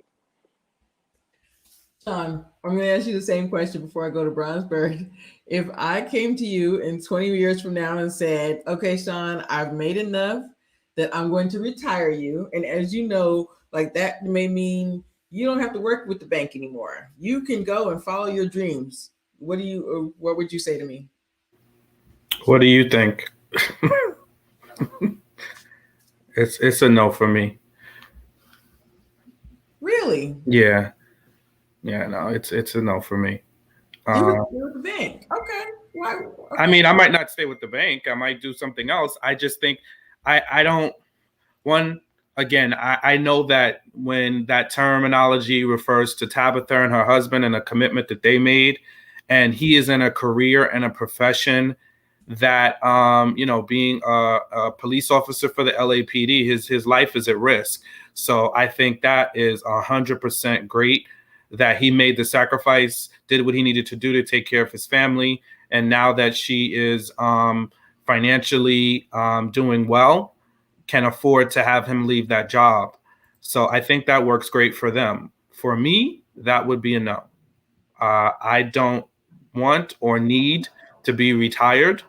If I choose to do something else, then I will choose to do something else. If you have excess money, then let's use that money to, invest, in other projects, real estate, you name it. There's so many things we could do with excess capital. Don't retire me. Unless I'm 65, and still working at 65, and then you're like, oh yeah, you can retire. And now I have amassed enough money. yeah, then we could talk about it. But in my 40s or 50s, no, no. I don't need you to retire me. I want to be able to continue to work. I like my independence. I like being able to earn my own money. And let's say we win the lottery. Now you're talking about something different, right? Because this is a windfall that's come to our household. But, and again, I would never just stop working altogether. But I just couldn't imagine a situation outside of winning the lottery where my wife could turn around and say to me, okay, we can afford for you to not work. You can retire. Well, and that's exactly what happened. He was a police officer. He wanted, Correct. so she didn't retire him. She retired him from being a police officer. He's now like coaching the youth and he's doing things he wanted to do. That Exactly. was my point. And that's so I said, when she said, I'm going to retire you, that means that I don't want you working for the police office, the police department anymore, especially LAPD. Go into other things that you really want to do. So, and that when I say I'm going to retire you, and that's what she said, like, Mm-hmm. I'm coming to you, honey. You know what? You can quit that job. I'm making enough that you can quit that job and follow your dreams. Now, he's still making money, but he's making money in a different way. That's more towards his dreams. And that's what Jay was saying, that the thing is with Tabitha's husband, he wasn't following his dreams prior. He wanted to get into real estate. He did that because in California at the time, what was it, 15, 20 years ago, that's what he did. So now because of her sacrifices, let me say it again. So now because he sacrificed for her, when she was able to follow her dreams, uh, he can now retire and follow his dreams. And that was the deal that they made. And that's a conversation, as you were just saying. So Bronzebird, I'm gonna go back to, because I knew I was gonna come back to this question because you had mentioned it earlier. So if I were to come to you and say, hey honey, you can retire, I'm gonna retire you, what would you say? Really? You think so? No. Nah, I wouldn't be okay with that, because the thing about it is I still want to work in some type of You want capacity. to work, but okay, go ahead. I'm sorry. Go ahead. In Well, some the, type of the, the, the capacity. thing about it is like, no. Even if it's not literally working under someone, right? You coming to me and saying, I want to retire you. Well, hey, look, listen, let's turn that money into something else then. Let's start owning our own business, right? On anything, whether it be investments in real estate or it be something else along the lines of investment in general. I still want to be able to know I'm making money somehow. You know what I mean? I wouldn't feel comfortable just being like, oh yeah, I can go in retirement early. No. I still want to I still want to make money when I'm in my 80s, right? I still want to have that income that still comes in, that passive income. So we can come together and just be like, okay, that sounds great, but no, I still want to be able to make money somehow. So Onu, are you there? Here, I'm here. Okay. Okay, cool. So um if I were to come to you and say, no, you do We not have to retire be me, but let me finish. Retire me. After that, I'm not trying to work at this hospital in life anymore. I'm good.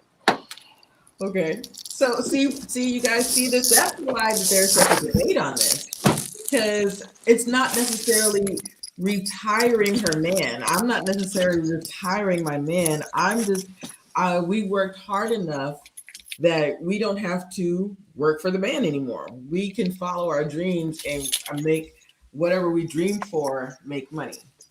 But it's still, to you guys, it's still. So Sean, go ahead. Yeah, I was just saying, like, this, that's like how often does that really happen? Like, the Tabitha example is probably one in a million. Like, the amount of money that you would have to amass to be able to retire somebody, it's a lot of money. And especially if that person is making a substantial contribution to their household. And I just think it's just a play on words too, because when wives are stay at home or they're working minimally and the husband, and they retire early, we don't call it that.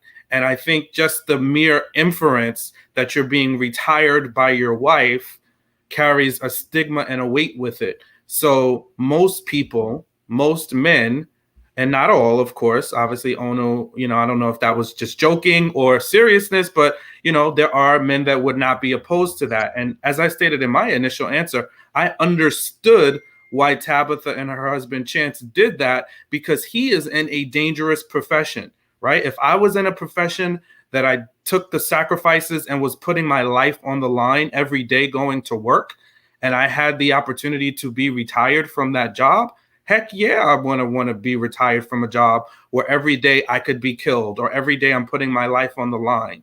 100%. I would want to be out of that line of work and do something else for sure. But that's not me.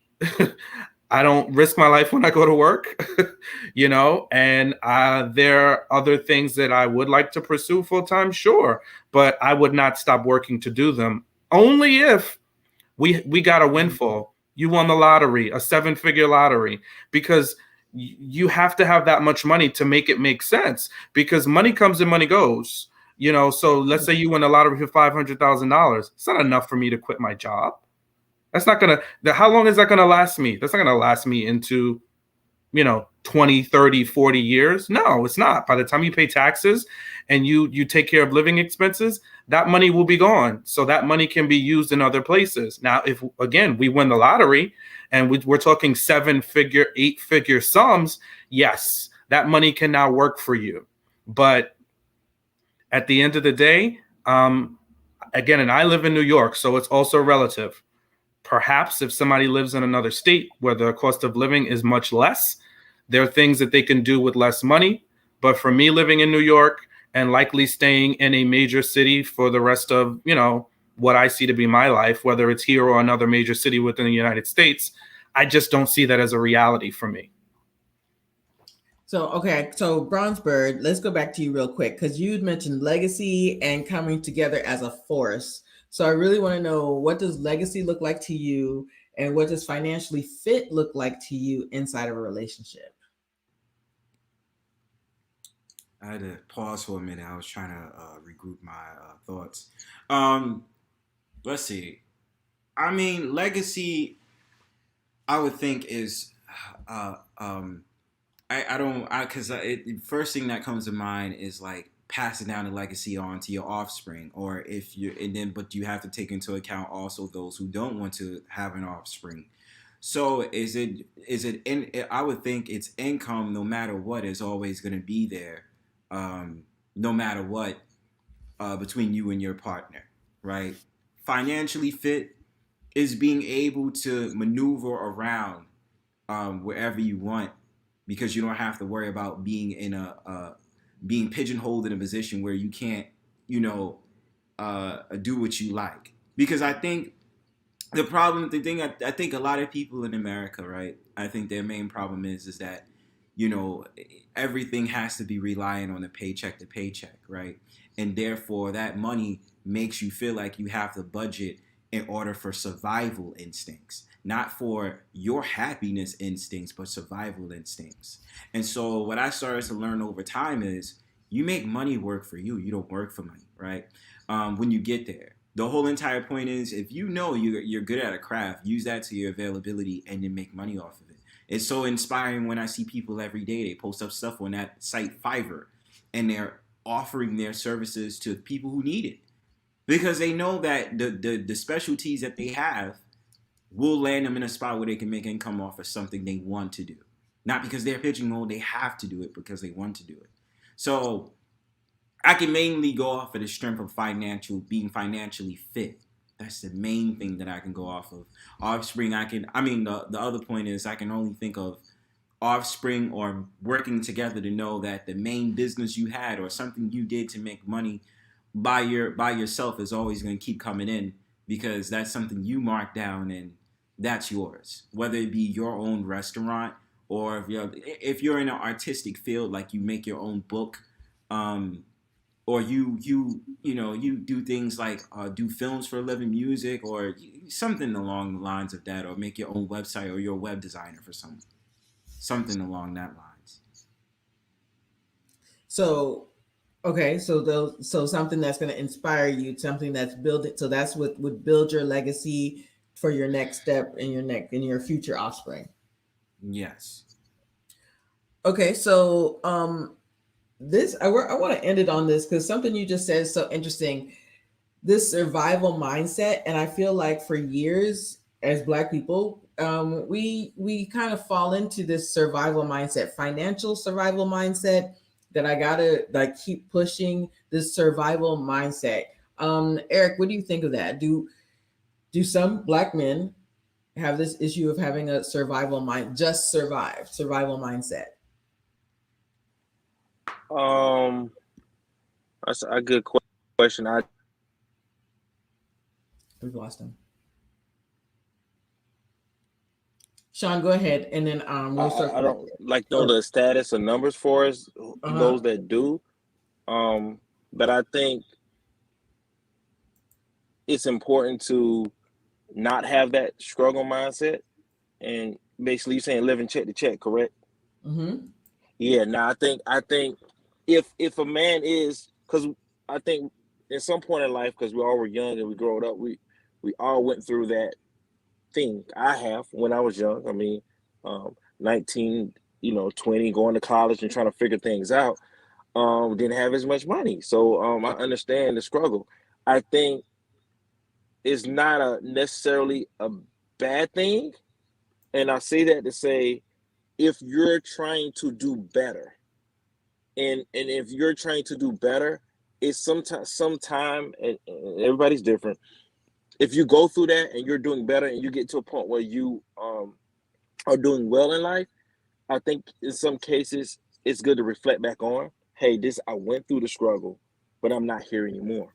But I think if you got the mindset of just, hey, I'm struggling, I'm okay with my job, I'm gonna live check to check, and I'm just comfortable with that for the rest of my life, that could become a problem, and especially if you're trying to eventually bring a woman into your life, and create like have a relationship and eventually get married. It's not gonna work because a lot of people get divorced for finance, and that's probably gonna be one of the reasons you don't want to stay at a struggle level for the rest of your life, because it's gonna cause issues in your relationship or your marriage. So I don't think it's a problem going through the struggle and getting to a point where you can look back and always reflect and have that as a motivator so you never go back. Um, but to just stay at that level and be comfortable, you can expect to have some issues in your marriage or your relationship. So I think it's important as a man, to so if a man is in that situation and he's a grown man, to get around the right people, get around the right environment, um, find mentors, um, so you can be around good people who are doing excellent things. That's going to force you and push you to do better, and then help you change your paradigm and the way your mindset is, so you can eventually start doing better in life. It's not always going to take a woman for you to do better. It's something you have to do within, but also if you get around the right environment and men who are also doing excellent and great things, it sometimes will change your paradigm and want you to do better as well. So that's my take. So I agree with you on that, and because I've struggled. I saw my parents struggle, and growing up, I'd never had that struggle mindset. It was really a motivator for me. But at the same time, just because in a relationship, just because you don't have that struggle mindset, you may get with somebody that still has that survival or struggle mindset, and that's where you guys are going to differ. That's where you guys are going to have issues, and not connect on. Um, but Can you I hear want to me? go back. Go ahead. So I want to go back really quickly, Sean. So I want to ask Jay's question. So would you continue to work a job you weren't happy with, and is making your marriage miserable just because of the stigma of your wife retiring you? Yeah, so funny. I answered her question, so I'll kind of just read what I wrote, and pretty much my thoughts are if I had that job, right, and it was impacting my family and I in that way, I would find a better job, right? That would be something that I would do today. I wouldn't need a financial windfall or my wife to retire me. I'm in a position that if I'm unhappy with my career, if there's something that I don't like, my mind is wired where I take the necessary steps to transition to another career that is better aligned with things that are going to make me happy. I'm not necessarily just sitting in a job to just be there and being completely miserable every day. There's aspects of my job that I don't like and some things that are frustrating. But again, I would set things up so that I can do that. And we could do that together. But and then it would be hard if you had kids at that point, though, right? Like you have a wife. Yeah, this is what. And listen, I don't want to sound arrogant, but it would. That's why I said it would have to be a windfall. And this is for me, somebody else, and I totally get Tabitha's situation, and I understand, respect that. I think it makes perfect sense. For Sean, it's not a reality today unless I was with a woman that is incredibly wealthy, that she's going to be able to retire me. So I can't fathom it. And again, if we were in that position, it would have to be something that we would talk about. But I don't see myself just being retired.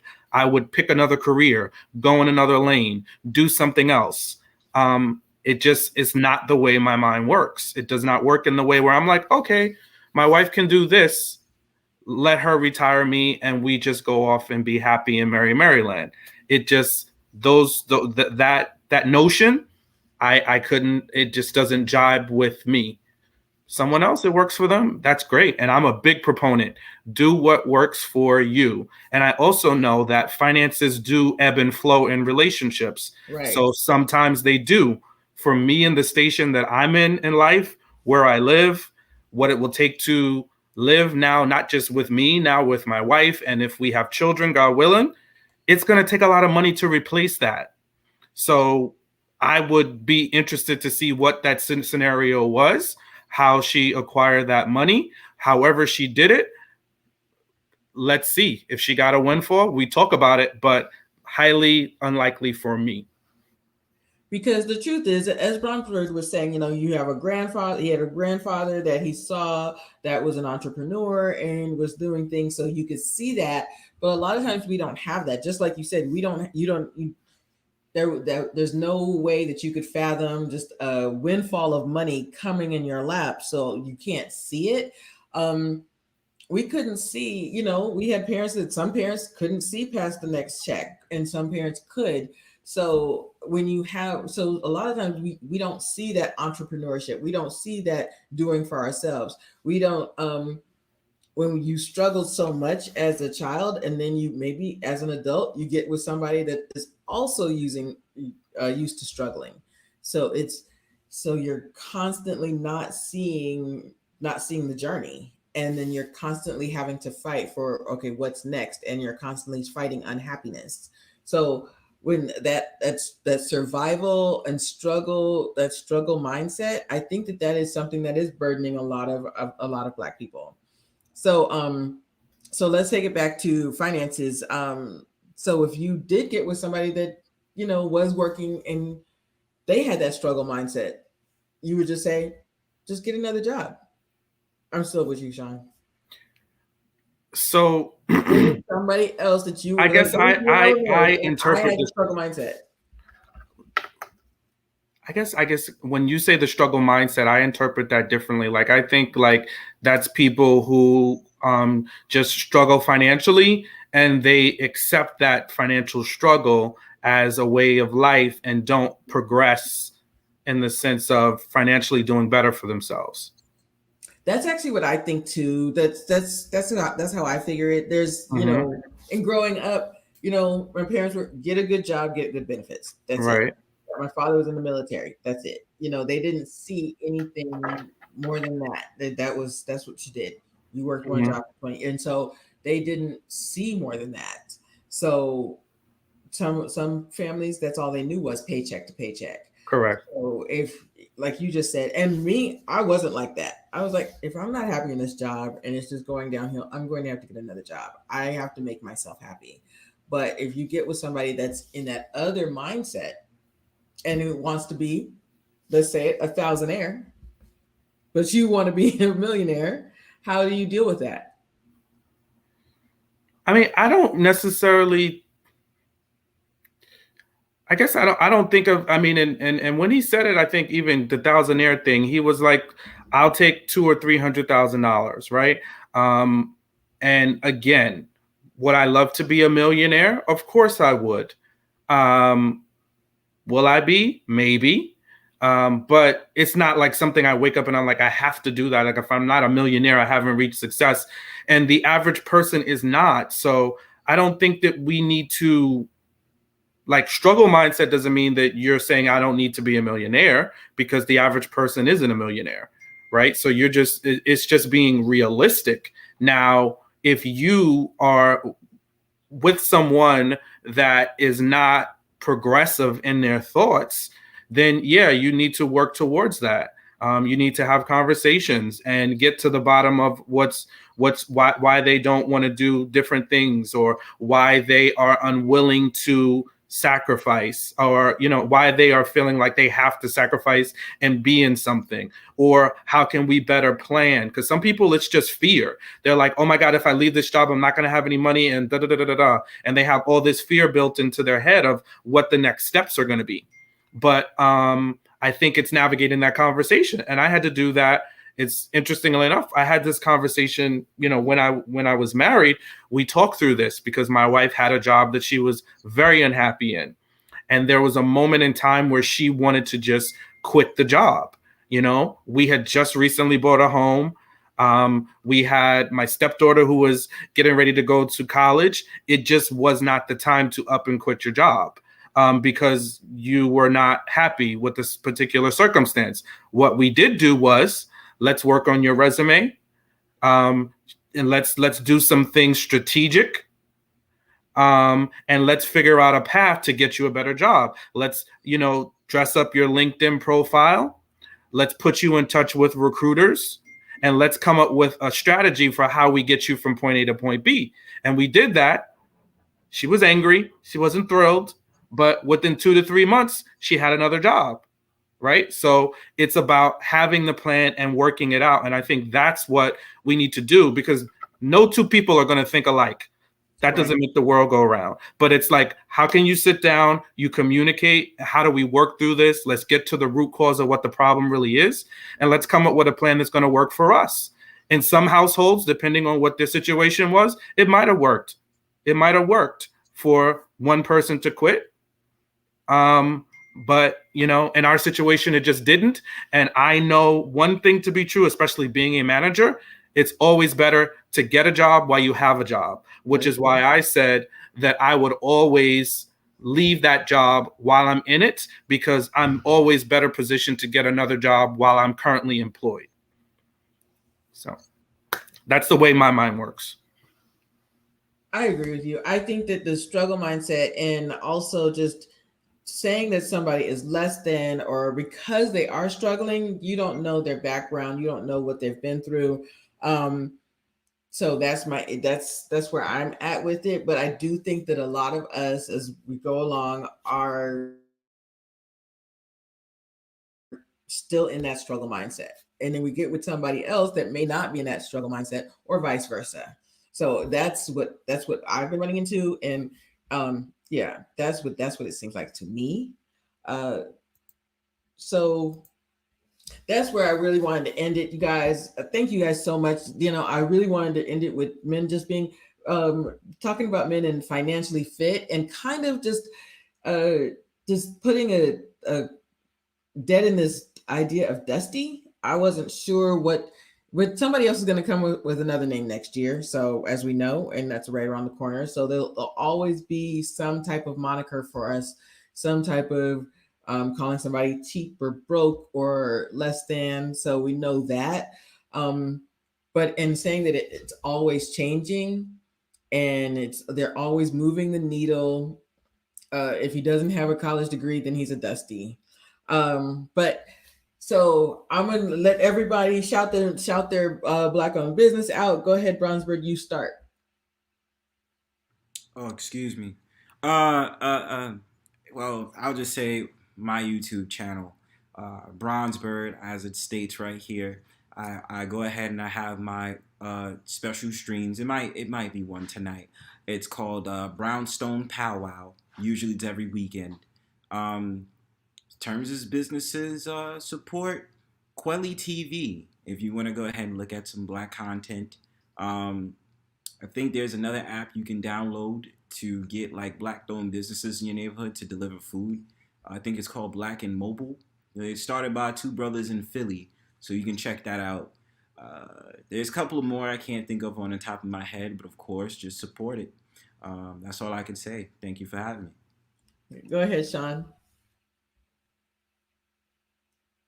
Sure. Thank you, Crystal. And as always, it's, great to be, on your channel. Love your men's panels and, how you dive into interesting topics and, let us as men really talk and share our thoughts freely. So always appreciate you for that. Anyone can find me on my YouTube channel, Sean Unfiltered, also on Sean Davis 120 at IG. Eric, you have the last word. Yeah, I'll make it quick. I have no business to shout out, but I will say, Crystal, thank you for having me on the panel, and just keep up the great work. Thank you very much. Y'all, the night is far spent, and I know that these gentlemen got to get out of here. So have a good night, and we'll see you guys next week. Thank you.